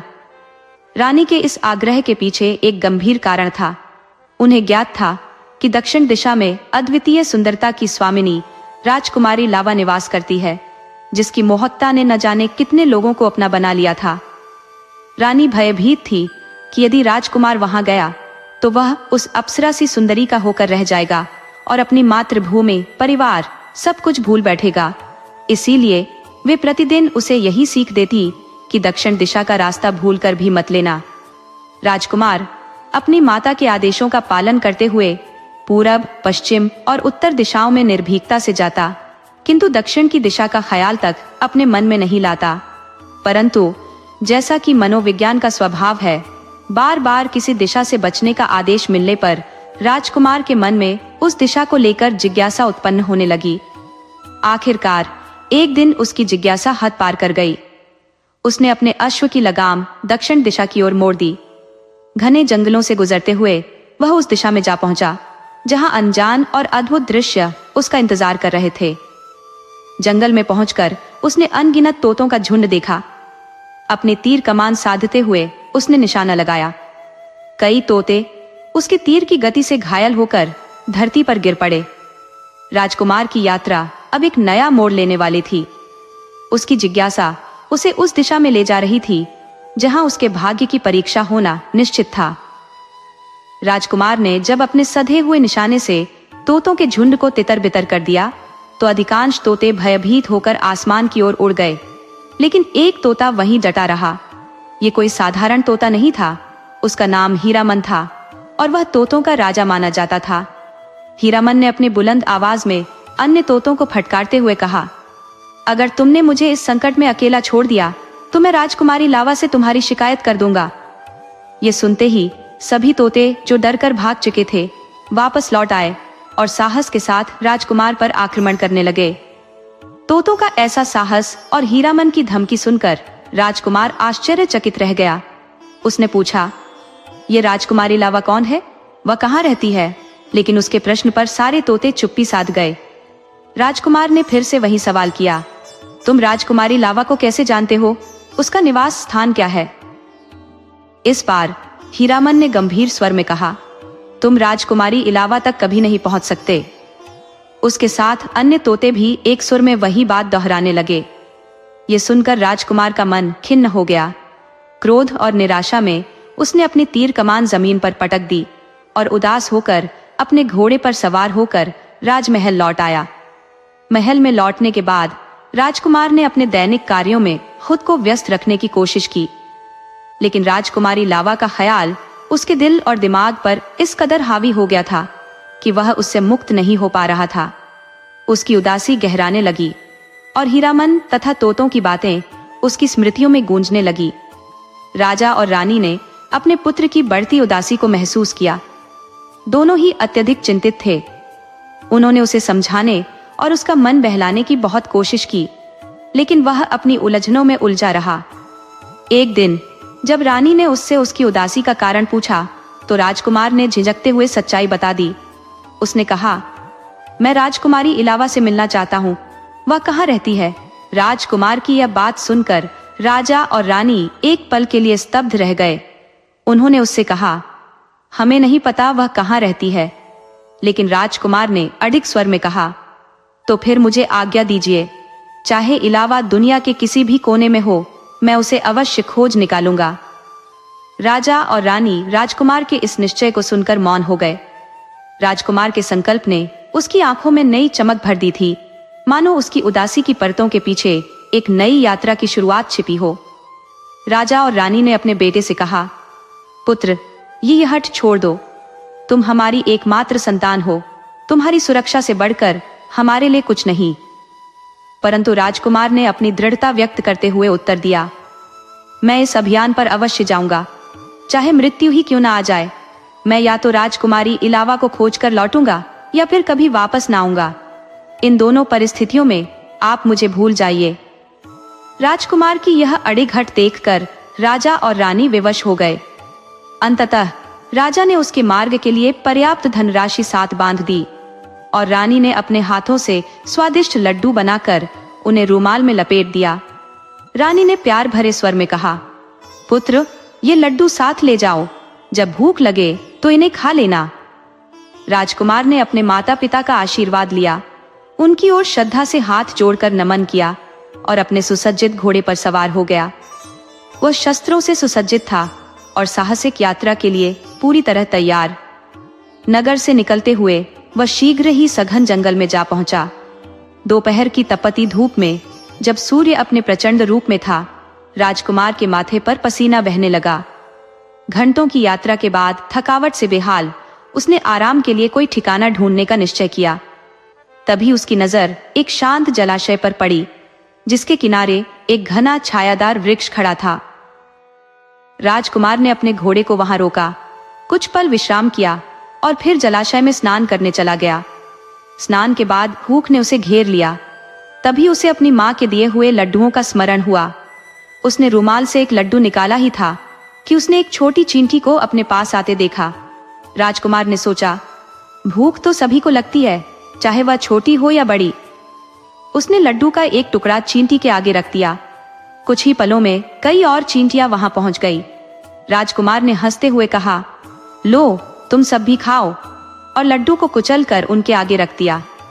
जैसे ही उसने दूसरा लड्डू निकाला, चींटियों का झुंड और बड़ा हो गया। राजकुमार ने मुस्कुराते हुए कहा, वाह, यहाँ तो पूरी सेना आ पहुंची है। चलो तुम सबके लिए यह भी सही। उसने दूसरा लड्डू भी मसल कर उनके लिए फैला दिया। तीसरा लड्डू निकालने तक चींटियों का एक और बड़ा दल वहां आ पहुंचा। राजकुमार ने हंसते हुए कहा, चलो ये भी ले लो, तुम्हारी इस मेहनत और अनुशासन के आगे तो कोई भूखा नहीं रह सकता। उसने आखिरी लड्डू भी चींटियों को समर्पित कर दिया और रुमाल झाड़कर वहीं रख दिया। चींटियां जितना खा सकती थी खाती और उससे कहीं अधिक भोजन अपने बिल्लों की ओर ढोने लगती। राजकुमार इस दृश्य को देखकर मंत्रमुग्ध था। वह सोचने लगा कि प्रकृति की यह छोटी सी रचना भी कितनी अनुशासित और सामूहिक प्रयासों की प्रतीक है। आखिरी लड्डू समाप्त होने से पहले ही चींटियों की रानी वहां पहुंची। उसने अपने साथी चींटियों को संबोधित करते हुए कहा, देखो, इस राजकुमार ने हमें अपने भोजन में हिस्सा देकर बड़ा उपकार किया है, इसे हम कभी नहीं भूलेंगे। फिर रानी ने राजकुमार से कहा, आपने भूख से तड़पती हम सभी का पेट भरा है। जब भी आप किसी संकट में पड़े हमें याद कीजिएगा, हम आपकी सहायता के लिए आएंगे। राजकुमार ने विनम्रता से चींटी रानी का धन्यवाद किया और फिर घोड़े पर सवार होकर अपनी यात्रा जारी रखी। कुछ ही देर बाद जंगल में एक गगनभेदी दहाड़ गूंज उठी। घोड़ा भयभीत होकर पीछे हटने लगा और राजकुमार को उसे काबू में करने में काफी मशक्कत करनी पड़ी। आगे बढ़ने पर राजकुमार ने देखा कि एक शेर दर्द में दहाड़ रहा था। वह बार बार अपने पंजे को ऊपर उठाकर नीचे पटक रहा था। जंगल की विचित्रताओं से सतर्क राजकुमार सोचने लगा, कहीं यह कोई चाल तो नहीं। लेकिन जैसे ही उसकी नजर शेर के पंजे पर गई, उसने देखा कि उसमें कांटा धंसा हुआ था और खून बह रहा था। शेर की हालत देखकर राजकुमार को उस पर दया आ गई। वह घोड़े से उतरकर धीरे धीरे शेर के पास गया। शेर कराहते हुए बोला, कृपया मेरी मदद करो, मेरे पंजे से ये कांटा निकाल दो। राजकुमार ने सतर्कता से उत्तर दिया, अगर मैं तुम्हारी मदद करूं तो तुम मुझे खाओगे तो नहीं? शेर ने वचन दिया, मैं तुम्हें किसी प्रकार की हानि नहीं पहुंचाऊंगा। ये सुनकर राजकुमार ने अपनी कटार निकाली और शेर के पंजे के पास बैठकर कांटा निकालने लगा। जैसे ही कांटा निकला, शेर दर्द से एक आखिरी बार गरजा और फिर शांत हो गया। उसने राहत की सांस ली। अचानक राजकुमार ने पास से किसी और शेर के गर्जन की आवाज सुनी। शेर ने उसे सावधान करते हुए कहा, यह मेरी पत्नी है, वह यह सुनकर आ रही है कि मैं संकट में हूं, तुम तुरंत कहीं छिप जाओ। शेर ने राजकुमार को सुरक्षित स्थान पर छिपा दिया। कुछ ही पलों में शेरनी वहां पहुंच गई। शेर ने उसे अपनी चोट और राजकुमार की मदद के बारे में बताया। शेरनी ने गंभीर स्वर में पूछा, वह दयालु इंसान कहाँ है जिसने तुम्हारी मदद की? शेर ने उत्तर दिया, मैंने उसे सुरक्षा का वचन दिया है। शेरनी ने सहमति में सिर हिलाया और कहा, क्या तुम मुझे कृतज्ञ समझते हो? जिसने हमारे ऊपर उपकार किया हो उसकी जान लेना तो हमारे स्वभाव के विपरीत होगा, उसे धन्यवाद देना हमारा कर्तव्य है। शेर ने आवाज लगाई, राजकुमार अब बाहर आ जाओ। राजकुमार बाहर आया और शेर व उसकी पत्नी ने अत्यधिक कृतज्ञता व्यक्त की। शेर अपने घाव के कारण चलने फिरने में अक्षम था और उसकी देखभाल के लिए राजकुमार ने वहीं रुकने का निश्चय किया। हर दिन राजकुमार शेर के पंजे को धोता, उसकी पट्टी बदलता और उसे आराम देता। मात्र 3-4 दिनों में शेर पूरी तरह स्वस्थ हो गया और फिर से दौड़ने लगा। शेर और उसकी पत्नी एक मनुष्य द्वारा इतना परोपकार देखकर अत्यंत प्रसन्न हुए। जब राजकुमार ने अपनी यात्रा आगे बढ़ाने की बात की तो शेर और उसकी पत्नी ने वचन दिया, यदि तुम कभी किसी संकट में पड़ो तो हमें पुकारना, हम तुरंत सहायता के लिए हाजिर होंगे। राजकुमार अपने घोड़े पर सवार होकर फिर से यात्रा पर निकल पड़ा। रास्ते में उसने दूसरे जंगल को पार कर लिया। अब वह तीसरे जंगल में पहुंचा, जो पहले के मुकाबले कहीं अधिक घना और रहस्यमयी था। मार्ग उबड़ खाबड़ और चुनौतीपूर्ण थे, लेकिन राजकुमार बिना रुके आगे बढ़ता रहा। चलते चलते उसने देखा कि 4 फकीर आपस में तीव्र वाद विवाद कर रहे थे। राजकुमार ने घोड़ा रोका और उनके पास पहुंचकर पूछा, तुम्हारे इस झगड़े का कारण क्या है? एक फकीर ने उत्तर दिया, हमारे गुरु स्वर्ग से धार चुके हैं और उन्होंने यह 5 वस्तुएं पलंग, थैला, कटोरा, छड़ी और रस्सी छोड़ दी है। इन चीजों को लेकर हम सभी में विवाद है। दूसरे फकीर ने बात काटते हुए कहा, इन वस्तुओं की उपयोगिता से तुम परिचित नहीं हो। ये मामूली वस्तुएं नहीं है, बल्कि चमत्कारी है। ये पलंग ऐसा है कि जो भी इस पर बैठेगा वह पलक झपकते ही कहीं भी पहुंच सकता है। ये थैला इतना अद्भुत है कि जो भी इससे मांगोगे, भोजन, वस्त्र, आभूषण सब तुरंत उपलब्ध हो जाएगा। और यह कटोरा, ये पत्थर का दिखता है, पर इसमें प्यास बुझाने के लिए अमृत स्वादिष्ट जल सदा भरपूर होता है। राजकुमार ने गंभीर होकर पूछा, और यह छड़ी और रस्सी? फकीर ने कहा, ये रस्सी जिसे बांधने के लिए कहा जाएगा उसे बिना प्रयास जकड़ लेगी, और यह छड़ी जिसे मारने का आदेश दोगे उस पर टूट पड़ेगी, चाहे दुश्मन 1 हो या 1000। चारों फकीर वर्षों से साथ थे। वे एक ही गुरु के शिष्य थे और साथ साथ आश्रम में पले बड़े थे, किंतु अब लालच और स्वार्थ ने उनकी मित्रता में दरार डाल दी थी। वे तय नहीं कर पा रहे थे कि कौन सी वस्तु किसे मिले। प्रत्येक अपनी अपनी पसंद की वस्तु पाने पर अड्डा हुआ था। राजकुमार ने उन्हें शांत करते हुए कहा, ठीक है, मैं इस विवाद का निर्णय करता हूँ। मैं 4 अलग अलग दिशाओं में तीर छोड़ूंगा। जो तीर को सबसे पहले लेकर लौटेगा उसे यह पलंग मिलेगा। दूसरा तीर लाने वाले को यह थैला मिलेगा। इसी प्रकार तीसरा और चौथा तीर लेकर आने वालों को कटोरा और छड़ी रस्सी प्राप्त होगी। चारों ने राजकुमार के इस प्रस्ताव पर सहमति जताई और तीरों के लिए दौड़ पड़े। राजकुमार की शर्त सुनते ही चारों फकीरों ने अपनी सहमति जताई। इसके बाद राजकुमार ने अपने धनुष पर बाण चढ़ाया और पूरी ताकत से पहला तीर छोड़ दिया। चारों फकीर उसकी दिशा में दौड़ पड़े। जैसे ही पहले ने तीर उठाया, राजकुमार ने दूसरा तीर छोड़ा। दूसरे ने जैसे ही दूसरा तीर पकड़ा, राजकुमार ने तीसरा दाग दिया और ठीक उसी क्षण चौथा तीर भी छोड़ दिया। फकीर बदहवास होकर अलग अलग दिशाओं में दौड़ते रहे, तीरों को खोजने में व्यस्त हो गए। इस बीच राजकुमार ने अपने घोड़े से उतरकर जादुई कटोरा, थैला, रस्सी और छड़ी उठा ली। इसके बाद वह पलंग पर बैठ गया और आदेश दिया, हे जादुई पलंग, मुझे राजकुमारी इलावा के नगर पहुंचा दो। पलंग ने आदेश का पालन किया और उड़ान भरते हुए आसमान में ऊंचाई पर चढ़ गया। वह तब तक उड़ता रहा जब तक कि राजकुमार इलावा के नगर में नहीं पहुंच गया। जब पलंग जमीन पर उतरा तो राजकुमार ने राहगीरों से पूछा, क्या यह इलावा का नगर है? एक व्यक्ति ने उत्तर दिया, हाँ, ये वही नगर है। राजकुमार को अपने लक्ष्य के करीब पहुंचने का एहसास हुआ। वह नगर की सड़कों पर घूमता रहा। काफी देर तक इधर उधर भटकने के बाद वह एक छोटे से पुराने घर के सामने रुका। रात बिताने के लिए उसे एक सुरक्षित स्थान की आवश्यकता थी। दरवाजा खटखटाने पर एक वृद्धा बाहर आई। उसने कठोर स्वर में पूछा, तुम कौन हो और यहाँ क्यों आए हो, अजनबी? राजकुमार ने विनम्रता से उत्तर दिया, मैं एक मुसाफिर हूँ, बहुत दूर से आया हूँ। क्या मुझे यहाँ रात बिताने की जगह मिल सकती है? वृद्धा ने कड़क आवाज में जवाब दिया, बिल्कुल नहीं। राजा का सख्त आदेश है कि किसी बाहरी व्यक्ति को शरण न दी जाए। राजकुमार ने याचना करते हुए कहा, आप मेरी माँ जैसी है, कृपया मुझे केवल एक रात के लिए सिर छिपाने की जगह दे दीजिए। यदि आप मना करती है तो मुझे जंगल में लौटना होगा और वहां जंगली जानवर मुझे मार डालेंगे। वृद्धा ने उसे बार बार मना किया, लेकिन आखिरकार उसकी दयालुता जाग उठी। उसने राजकुमार को घर के अंदर आने दिया। बातचीत के दौरान वृद्धा ने राजकुमार को चेतावनी दी, तुम जिस उद्देश्य से यहाँ आए हो वह अत्यंत कठिन है। राजा, जो इस नगर का शासक है, बहुत क्रूर और निर्दयी व्यक्ति है। उसने न जाने कितने राजकुमारों को राजकुमारी से विवाह करने के प्रयास में जान से मार दिया है। राजकुमार ने वृद्धा की बात को अनसुना कर दिया और कहा, मैं राजकुमारी इलावा से विवाह का निर्णय लेकर यहाँ आया हूँ। चाहे कुछ भी हो जाए, मैं पीछे नहीं हटूंगा। वृद्धा ने गहरी सांस लेते हुए कहा, यदि तुमने यह निर्णय लिया है तो तुम्हें राजा की 3 कठिन शर्तों को पूरा करना होगा। यदि तुम असफल हुए तो तुम्हें अपनी जान गंवानी पड़ेगी। राजकुमार ने आत्मविश्वास के साथ कहा, मैं हर परीक्षा के लिए तैयार हूँ। वृद्धा उसकी साहसिकता देखकर चुप हो गई, लेकिन वह जानती थी कि यह रास्ता कांटों से भरा हुआ है। राजा ने उन सभी को निर्ममता से मौत के घाट उतार दिया।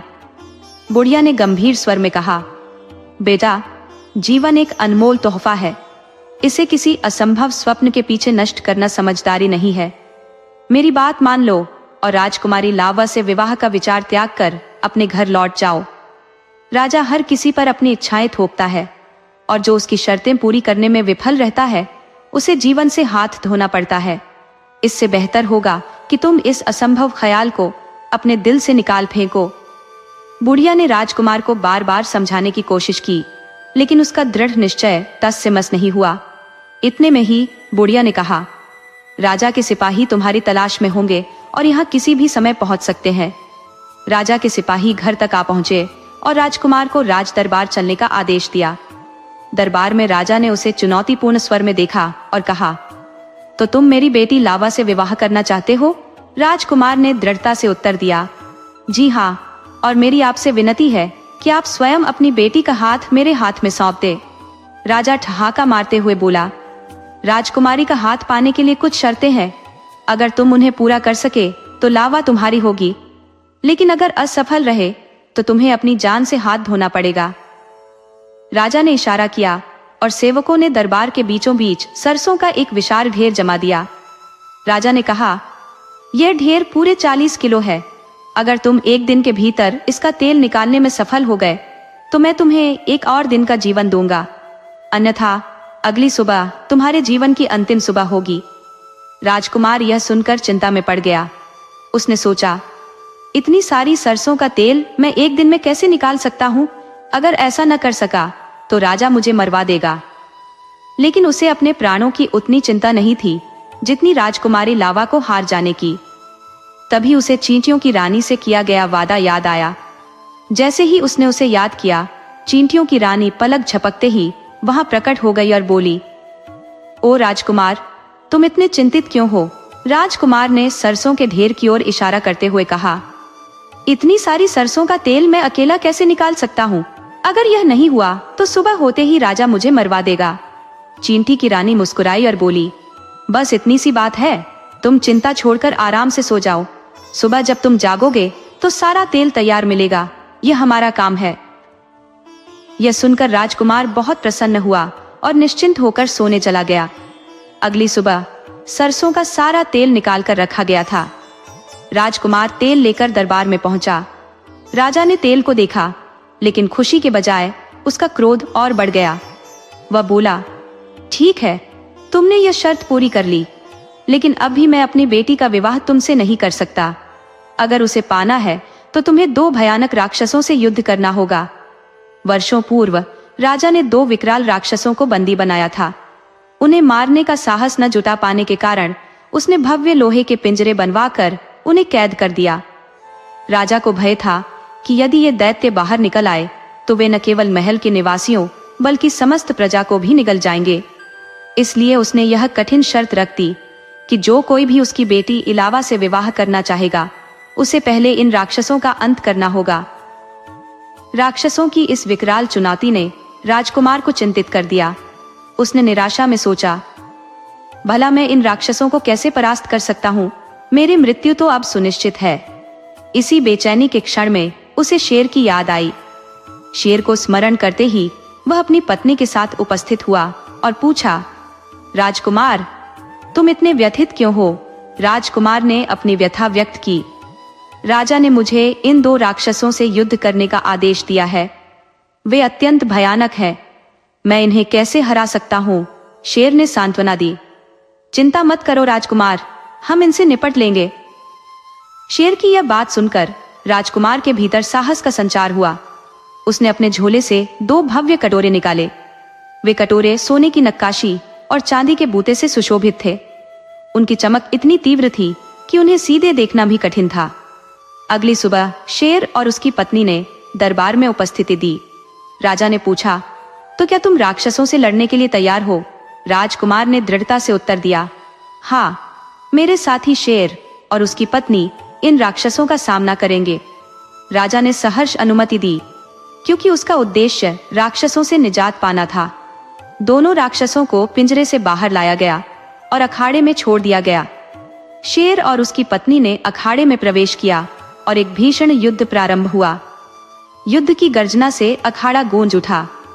शेर और उसकी पत्नी ने अपनी सामूहिक शक्ति से राक्षसों को परास्त कर दिया।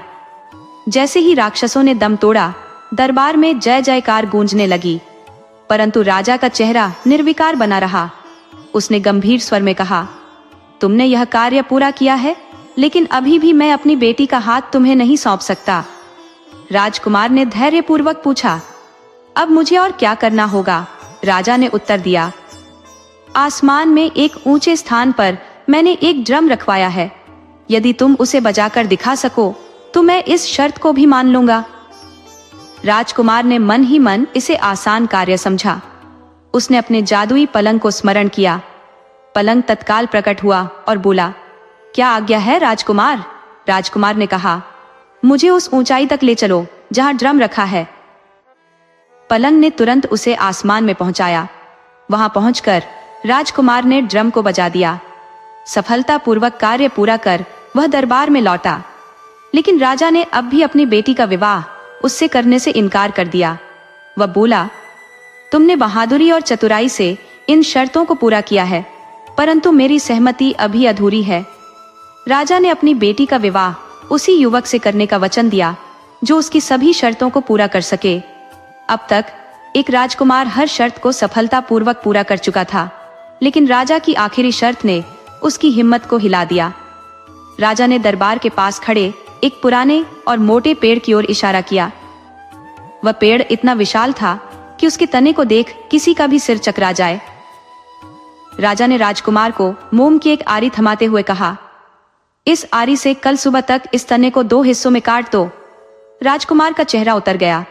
उसने कभी नहीं सोचा था कि ऐसी असंभव शर्त उसके सामने आ सकती है। मोम की आरी से उस मोटे तने को काटना नामुमकिन लग रहा था। भारी मन से वह अपने कमरे में लौटा और सोचने लगा कि अगली सुबह उसकी मृत्यु तय है। उदास और निराश राजकुमार बुढ़िया के पास पहुंचा, जिसने पहले भी उसकी मदद की थी। उसने कहा, माए, पहली शर्त चींटियों की मदद से पूरी हो गई। दूसरी शर्त राक्षसों को हराने में मेरी पत्नी और मेरे शहरवासियों ने मदद की।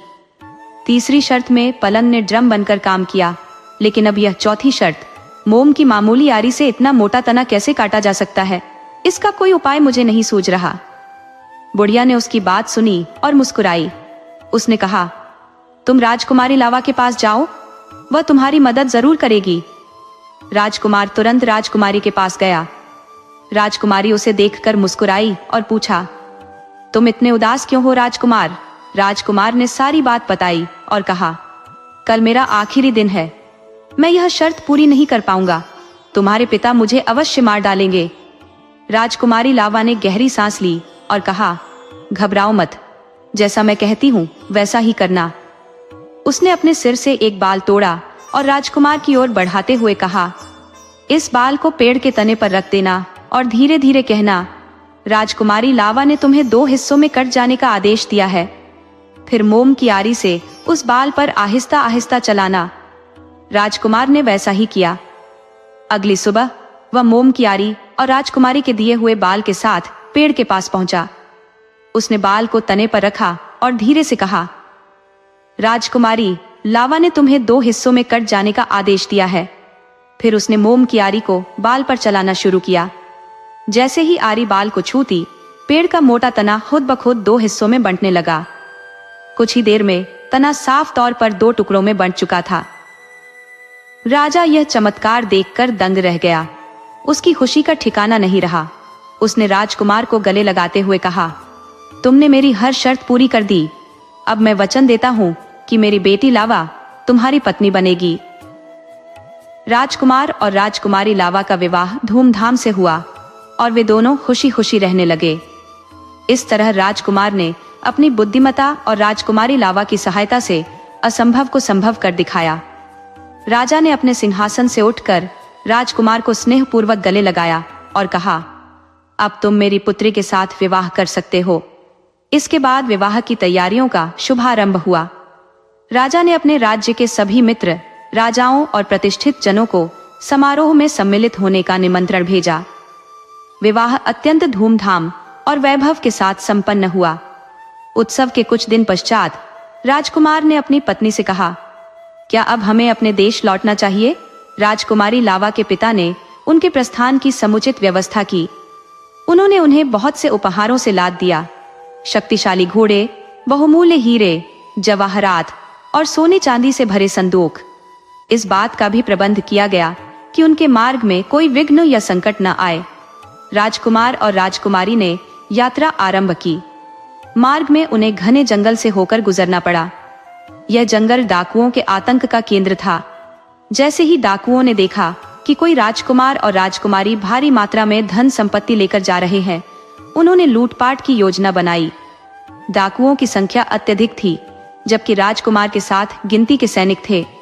जब डाकुओं ने आक्रमण किया तो राजकुमार तनिक भी विचलित नहीं हुआ। वह अपने धैर्य और चातुर्य के लिए विख्यात था। उसने तुरंत अपने झोले से एक अद्भुत रस्सी और एक विशेष डंडा निकाला। ये रस्सी इतनी चमत्कारी थी कि डाकुओं को जैसे ही छुआ, उन्होंने अपने आप को बंधा हुआ पाया। वहीं डंडा स्वयं ही डाकुओं की मरम्मत करने लगा। डाकुओं ने अपनी जान बचाने के लिए करुणा की गुहार लगाई। उनकी हालत दयनीय हो चुकी थी। राजकुमार को उन पर दया आ गई और उसने उन्हें जीवन में पुनर्डकैती न करने की चेतावनी देकर छोड़ दिया। इस तरह राजकुमार और राजकुमारी ने अपनी यात्रा को रोमांचक और अविस्मरणीय बना दिया। वे अपने देश लौटे और आनंद पूर्वक जीवन बिताने लगे। राजकुमार ने अपने जादुई पलंग, झोले, कटोरे, छड़ी और रस्सी को सदैव अपने पास रखा। आवश्यकता पड़ने पर वह इनका कुशलता पूर्वक उपयोग करता था। प्रिय मित्रों, यदि आपको यह कथा मनमोहक लगी हो तो कृपया हमारे चैनल को लाइक करें, सब्सक्राइब करें और इसे अधिक से अधिक शेयर करें।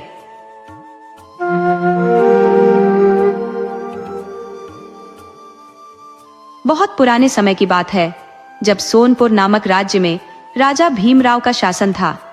राजा भीमराव का एकमात्र पुत्र था, जिसका नाम अर्थु था। राजकुमार अपनी सुंदरता, बुद्धिमत्ता और उदारता के लिए प्रसिद्ध था। वह इतना दयालु था कि यदि कोई भी व्यक्ति किसी कठिनाई में होता तो वह तुरंत उसकी सहायता के लिए तैयार हो जाता। इस कारण से समस्त राज्य की प्रजा राजकुमार अर्थव से अत्यधिक स्नेह करती थी। चारों दिशाओं में राजकुमार के गुणों की चर्चाएं होती थी। राजा भीमराव अपने पुत्र पर गर्व महसूस करते थे और उसकी भलाई के लिए चिंतित रहते थे। वह चाहते थे कि उनके पुत्र को एक संस्कारी और सुशील राजकुमारी मिले। राजकुमार के गुणों की ख्याति सुनकर दूर दूर के राजा अपनी राजकुमारियों के विवाह के प्रस्ताव लेकर आते, लेकिन कोई भी राजकुमारी अर्थव के लिए उपयुक्त नहीं लगती थी। इसी राज्य में एक बूढ़ी महिला रहती थी, जो अपनी आजीविका के लिए प्रतिदिन गोबर उठाया करती थी। उसका शरीर बुढ़ापे के कारण कमजोर हो गया था, लेकिन वह फिर भी मेहनत करती थी। एक दिन जब वह गोबर उठा रही थी, तब राजकुमार वहां से गुजरा। उसने देखा कि बुजुर्ग महिला अपने कमजोर शरीर के बावजूद इतनी मेहनत कर रही है। यह दृश्य देखकर राजकुमार से रहा नहीं गया और उसने उसकी सहायता करनी शुरू कर दी। बूढ़ी महिला राजकुमार की उदारता से अत्यधिक प्रभावित हुई और उसे ढेरों आशीर्वाद दिए। इसके बाद राजकुमार नियमित रूप से उसकी सहायता करने जाने लगा। एक दिन बूढ़ी महिला ने राजकुमार से कहा, बेटा, तुम इतने दयालु हो, तुम्हारी पत्नी भी तुम्हारे जैसी ही होगी, है ना? राजकुमार ने हंसते हुए उत्तर दिया, माई, मेरी अभी तक शादी नहीं हुई है। इस पर बूढ़ी महिला ने कहा, तुम जैसे नेकदिल युवक को एक संस्कारी और सुंदर पत्नी ही मिलनी चाहिए। अगर तुम चाहो तो मैं एक अद्वितीय सुंदरी का पता जानती हूँ, लेकिन वहां तक पहुंचना खतरनाक है, तुम्हारी जान भी जा सकती है। राजकुमार ने साहसपूर्वक कहा, माई आप चिंता न करें, आप बस रास्ता बताइए, मैं किसी भी जोखिम को उठाकर वहां पहुंच जाऊंगा। बूढ़ी महिला ने बताया, 7 समुद्रों के पार एक ऋषि मुनि रहते हैं, उन्हें जाकर बताना कि मैंने तुम्हें भेजा है। वह तुम्हें तारापुर की रानी का पता बताएंगे, लेकिन ध्यान रखना, जब वह ध्यान से बाहर आए तो उनके सामने खड़े मत होना, नहीं तो तुम भस्म हो जाओगे। राजकुमार ने अपने पिता से आज्ञा ली और तारापुर की रानी की खोज में निकल पड़ा। वह 7 समुद्रों को पार करता हुआ घने जंगलों के बीच पहुंच गया और ऋषि की खोज करने लगा। आधा जंगल पार करने के बाद राजकुमार के सामने एक अद्भुत दृश्य प्रकट हुआ। जब वह निकट पहुंचा तो देखा कि एक विशालकाय पेड़ के नीचे एक अजीब सी आकृति बैठी थी। उसके पूरे शरीर पर घास जमी हुई थी, मानो वह किसी जंगल का जीव हो। राजकुमार को तुरंत एहसास हुआ कि यह वही ऋषि मुनि हो सकते हैं जिनके बारे में बुढ़िया माई ने बताया था। राजकुमार को उस व्यक्ति पर दया आई। वह सोचने लगा कि अगर वह मुनि की घास हटाकर उनकी सहायता करेगा तो मुनि उसे आशीर्वाद देंगे। जैसे ही राजकुमार ने घास हटाने की कोशिश की, मुनि दर्द से कराहने लगे और अचानक उनकी आंखें खुल गईं। मुनि की आंखों से आग निकलने लगी और जब राजकुमार सामने खड़ा था तो वह आग की लपटों में समा गया और भस्म हो गया। कुछ दिन बीत गए और इधर बुढ़िया माई चिंता में पड़ गई कि राजकुमार की कोई खबर नहीं आई। उसे संदेह हुआ कि कहीं कोई अनहोनी तो नहीं हो गई। वह तुरंत ऋषि मुनि के पास पहुंची और विनम्रता से उनसे पूछने लगी, महाराज, क्या यहाँ कोई राजकुमार तारापुर की रानी की खोज में आया था?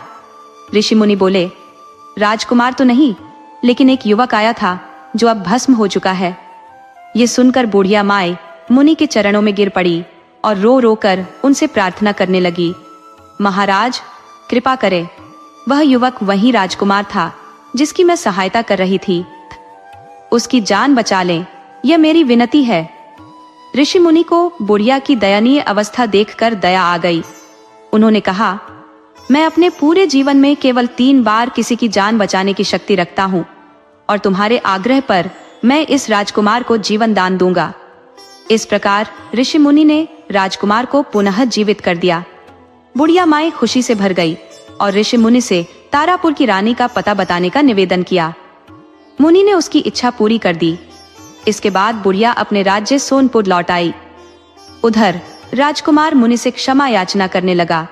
ऋषि मुनि ने कहा, मैं तुम्हें तारापुर की रानी का पता तो बता दूंगा, लेकिन वहां तक पहुंचना अत्यधिक खतरनाक है, वहां पहुंचने में तुम्हारी जान भी जा सकती है। राजकुमार ने दृढ़ संकल्प के साथ कहा, महाराज, चाहे कितनी भी कठिनाई आए मैं वहां पहुंचूंगा, कृपया मुझे रास्ता दिखाइए। ऋषि मुनि ने राजकुमार को एक तोते में बदल दिया और कहा, अब सुनो ध्यान से, तुम्हें पूर्व दिशा में जाना है। वहां तुम्हें एक विशाल ताड़ का पेड़ मिलेगा और उस पेड़ पर एक अनोखा फल लगा होगा। वह फल लाकर मेरे पास लाओ, लेकिन ध्यान रहे, चाहे कोई तुम्हें पुकारे या आवाजें दे, पीछे मुड़कर मत देखना, अगर मुड़ोगे तो सब कुछ नष्ट हो जाएगा। राजकुमार ने गुरु की आज्ञा मान ली और तोता बनकर उड़ चला। उसे वह फल मिल गया और वह खुशी खुशी लौट रहा था, पर रास्ते में उसे पीछे से किसी ने पुकारा। पहले तो उसने नजरअंदाज किया, पर जब बार बार आवाजें आने लगी तो उसने गुस्से में आकर पीछे मुड़कर देखा और फल गायब हो गया। राजकुमार ऋषि मुनि से विनती करता है, महाराज, मुझसे भूल हो गई है, एक और अवसर दे। ऋषि मुनि गंभीर होकर बोले, जब तुमने इतनी आसानी से क्रोध कर लिया तो अब उस फल को प्राप्त करना तुम्हारे लिए असंभव हो गया है। केवल एक ही फल शेष है और वह उत्तर दिशा में है, लेकिन ध्यान रखना, इस बार यदि तुमने पीछे मुड़कर देखा तो तुम्हारा अंत निश्चित है। राजकुमार ने प्रार्थना की, महाराज, मुझे एक आखिरी अवसर दीजिए, इस बार मैं कोई भूल नहीं करूंगा। ऋषि मुनि ने फिर से उसे तोते का रूप दे दिया। इस बार राजकुमार उड़ते हुए उत्तर दिशा की ओर चल पड़ा, जहां उसे ताड़ का वह अद्वितीय फल मिल गया। जब वह फल लेकर लौट रहा था तब फिर से आवाजें आने लगी जो उसे पीछे मुड़ने के लिए उकसा रही थी। हालांकि आवाजें बार बार गूंज रही थी और राजकुमार का तोते का चोंच भी लाल हो गया था, फिर भी वह पीछे नहीं मुड़ा। तमाम परेशानियों के बावजूद वह सीधे ऋषिमुनि के पास पहुंच गया।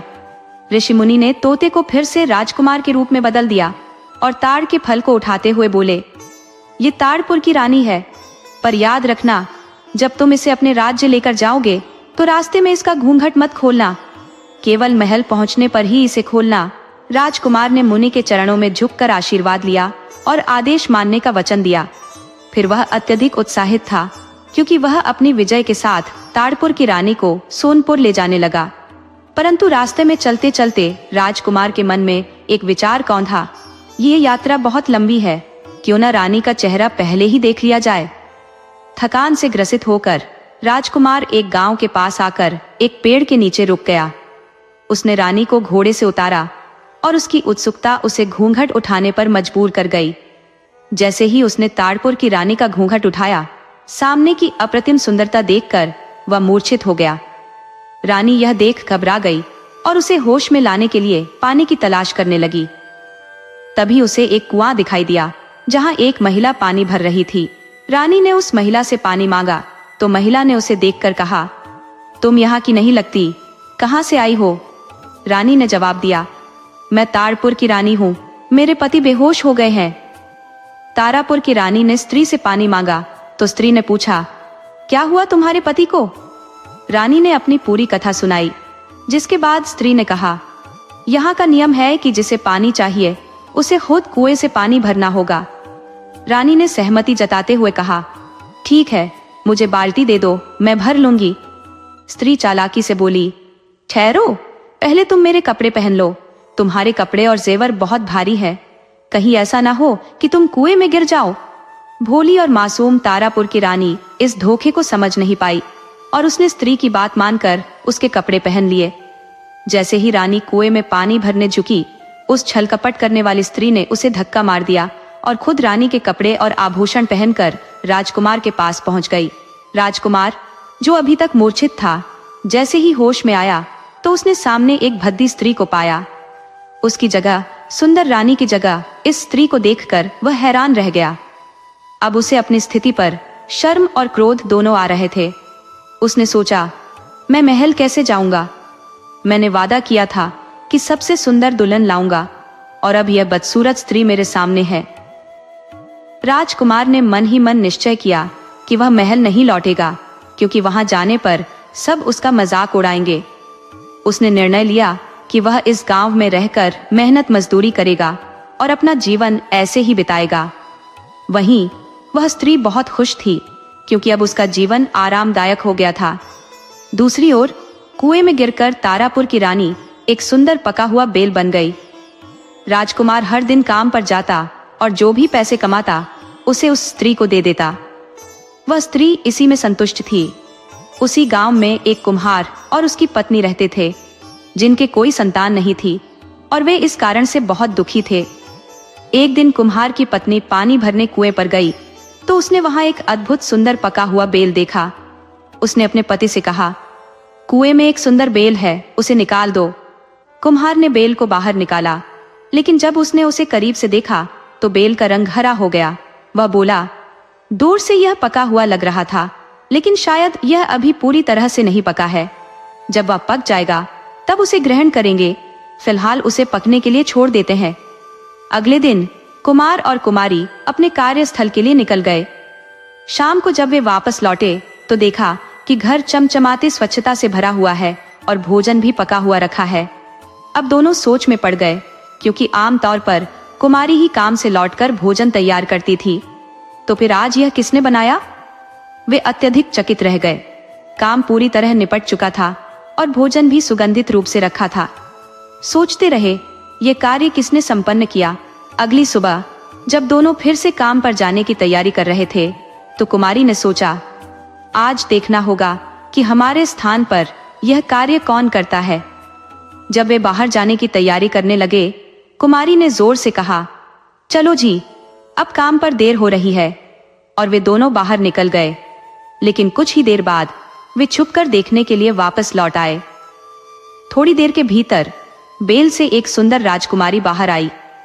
इस दृश्य को देखकर कुमार और कुमारी दोनों की आंखें खुली की खुली रह गईं। उन दोनों को विश्वास ही नहीं हुआ कि एक साधारण बेल से इतनी सुंदर राजकुमारी प्रकट हो सकती है। जब सब कार्य समाप्त हो गया और राजकुमारी पुनः बेल का रूप धारण करने लगी, तभी कुमारी ने उसका हाथ थाम लिया। बेटी, हमारे पास कोई संतान नहीं है, क्या तुम हमारी बेटी बनकर हमारे साथ रहोगी? कुमारी ने अनुरोध किया। तारापुर की रानी सहमति में सिर हिलाती है और फिर उसकी अब बीती सुनाने लगती है कि कैसे वह इस दुर्भाग्यवश स्थिति में फंस गई। कुमार और कुमारी उसकी पूरी कहानी सुनते हैं और उसे आश्वासन देते हैं, जब तक तुम्हारे पति नहीं मिल जाते हम उन्हें खोजते रहेंगे, चाहे वह कहीं भी हो। इस प्रकार 6 महीने धीरे धीरे बीत गए।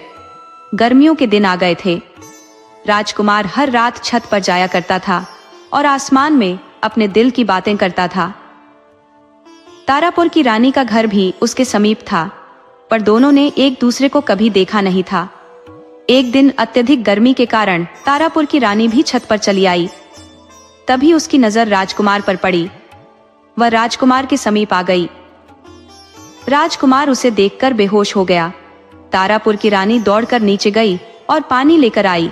फिर उसने राजकुमार के चेहरे पर पानी के छींटे मारे ताकि वह होश में आ सके। राजकुमार जब होश में आता है तो सामने खड़ी एक अद्वितीय सुंदरता की धनी राजकुमारी को देखता है। उसकी मोहक छवि देखकर उसका दिल उमंगित हो उठता है, मानो जीवन ही उसके लिए समाप्त हो गया हो। तभी उसे याद आता है कि पिछली बार भी इसी दृश्य को देखकर वह मूर्छित हो गया था। इससे पहले कि वह कुछ कह पाता, तारापुर की रानी बोल पड़ती है, मैं ही हूं, आपकी पत्नी, वही तारापुर की रानी।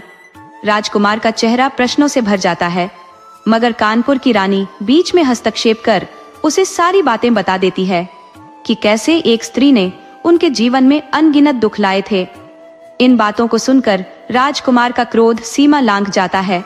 वह कसम खा लेता है कि उस स्त्री को उसका सही स्थान दिखाकर रहेगा। अब राजकुमार और तारापुर की रानी गुप्त रूप से छत पर मिलते रहते हैं। इन मुलाकातों ने राजकुमार के जीवन में फिर से उत्साह भर दिया था। हर रात वे मिलते, दिल की बातों का आदान प्रदान करते, जैसे कि समय के चक्र को कोई गति नहीं। इधर वह स्त्री जो उनके बीच बाधा बन चुकी थी, महसूस करने लगी कि राजकुमार असामान्य रूप से खुश क्यों रहता है। उसे कुछ संदेह हुआ। उसने सोचा, अवश्य ही कुछ छिपा हुआ है। एक रात जब राजकुमार छत पर गया, वह स्त्री भी गुप्त रूप से उसके पीछे पीछे छत पर आ गई और छुपकर देखने लगी। जब उसने तारापुर की रानी को जीवित देखा, उसकी जलन और क्रोध ने उसे अपने कब्जे में ले लिया। अब उसकी नीयत पूरी तरह बदल गई। उसने ठान लिया कि इन दोनों की सच्चाई जानने के बाद वह तारापुर की रानी का अंत कर देगी। अर्धरात्रि को वह खामोशी से छत पर गई और तारापुर की रानी का सिर धड़ से अलग कर दिया। कुछ हलचल की आहट सुनकर राजकुमार अचानक जाग उठा। उसने देखा कि स्त्री के हाथ में खून से सनी हुई हंसुली थी और पास ही तारापुर की रानी मृत पड़ी थी, उसका सिर धड़ से अलग। राजकुमार ने रानी का कटा हुआ सिर अपनी गोद में रख लिया और जोर जोर से चीखने और रोने लगा। उसी समय भगवान शिव और माता पार्वती वहां से गुजर रहे थे। माता पार्वती ने शिवजी से कहा, स्वामी देखिए, कोई बहुत दुखी होकर रो रहा है, उसकी सहायता कीजिए। शिवजी ने उत्तर दिया, यह संसार कर्मों के अनुसार फल देता है। इसका जीवन अब समाप्त हो चुका है, इसलिए इसकी मृत्यु हो गई है। लेकिन माता पार्वती ने जिद पकड़ ली, आप तो भाग्य विधाता है, आप इसे पुनः जीवित कर सकते हैं। इसका रोना अब सहा नहीं जा रहा। आपने भी तो मेरे लिए कष्ट सहा था, कृपा करके इस दुख को समाप्त कीजिए। माता पार्वती की अनुनय के आगे शिवजी को झुकना पड़ा और उन्होंने तारापुर की रानी का सिर उसके धड़ से जोड़ दिया, उसे पुनः जीवन दान दिया। राजकुमार ने शिव पार्वती को नमन किया और उनका आभार प्रकट किया। फिर उसने रानी से कहा, जो अन्याय उस स्त्री ने तुम्हारे साथ किया है, उसे आज उसके किए की सजा अवश्य मिलेगी। सुबह होते ही राजकुमार उस स्त्री के पास पहुंचा। स्त्री भीतर ही भीतर बेहद प्रसन्न थी कि अब राजकुमार को कोई उससे अलग नहीं कर सकता। राजकुमार मुस्कुराते हुए बोला, चलो तुम्हें राजमहल ले चलता हूँ। हमारे यहाँ एक रस्म होती है जब नई बहू घर आती है। स्त्री ने उत्साह से कहा, हाँ मैं तो तैयार हूँ सब कुछ निभाने के लिए। राजकुमार बोला, इन कपड़ों में रस्म नहीं कर पाओगी, पुराने कपड़े पहन लो, नहीं तो ये खराब हो जाएंगे। स्त्री ने रानी के कपड़े और आभूषण उतार दिए और पुराने कपड़े पहन लिए। फिर राजकुमार उसे जंगल ले गया, जहां उसने एक गहरा गड्ढा खोदना शुरू किया। गड्ढा खोदने के बाद उसने स्त्री से कहा, अब इसमें उतर जाओ। स्त्री ने हैरान होकर पूछा, क्यों? मैं इसमें क्यों जाऊं? राजकुमार ने शांत स्वर में उत्तर दिया, यह हमारे यहाँ की प्रथा है। दुल्हन को गड्ढे में डालकर स्नान कराने की परंपरा से वह शुद्ध मानी जाती है। वह स्त्री बेहद प्रसन्न होकर बिना किसी झिझक के उस गड्ढे में उतर गई। तभी राजकुमार गंभीर स्वर में बोला, अब बाहर निकलने की कोशिश करो। उसने जी जान से प्रयास किया मगर असफल रही। तब राजकुमार कठोरता से बोला, तुम जैसी स्वार्थी और लालची स्त्री के लिए मेरे राज्य में कोई स्थान नहीं है। मैं जानता हूं तुमने मेरी पत्नी के साथ क्या क्या अन्याय किए हैं। तुम्हारी सजा यही है कि तुम अपने शेष जीवन इसी गड्ढे में कैद रहोगी, यहीं पड़े पड़े सड़ोगी। इसके बाद राजकुमार ने तारापुर की रानी के साथ महल लौटने का निश्चय किया। दोनों ने राजा भीमराव का आशीर्वाद लिया, जिससे राजा अत्यंत प्रसन्न हुए। उन्होंने आशीर्वाद देते हुए कहा कि यह जोड़ी सदा सुखी रहे। इसके बाद राजकुमार बुढ़िया के पास गया, जहां लाड़पुर की रानी भी साथ थी। बुढ़िया ने दोनों को अपने आशीर्वाद से नवाजा। धीरे धीरे राजकुमार ने राज्य के कार्यभार में रुचि लेनी शुरू की और वह तथा रानी प्रसन्नता पूर्वक अपने जीवन का संचालन करने लगे। उनके जीवन से कष्ट और दुख धीरे धीरे समाप्त हो गए और राजकुमार को तारापुर की सबसे सुंदर और बुद्धिमान पत्नी मिल गई। देखो दोस्तों, यदि हमारी सोच सकारात्मक हो तो कठिन समय भी गुजर जाता है। अच्छी सोच बुरा समय भी सुंदर बना देती है, और अगर हमारी सोच बुरी हो तो भले ही परिस्थिति अनुकूल हो, जीवन दुश्वार हो जाता है। जैसा कर्म करोगे वैसा ही फल प्राप्त होता है।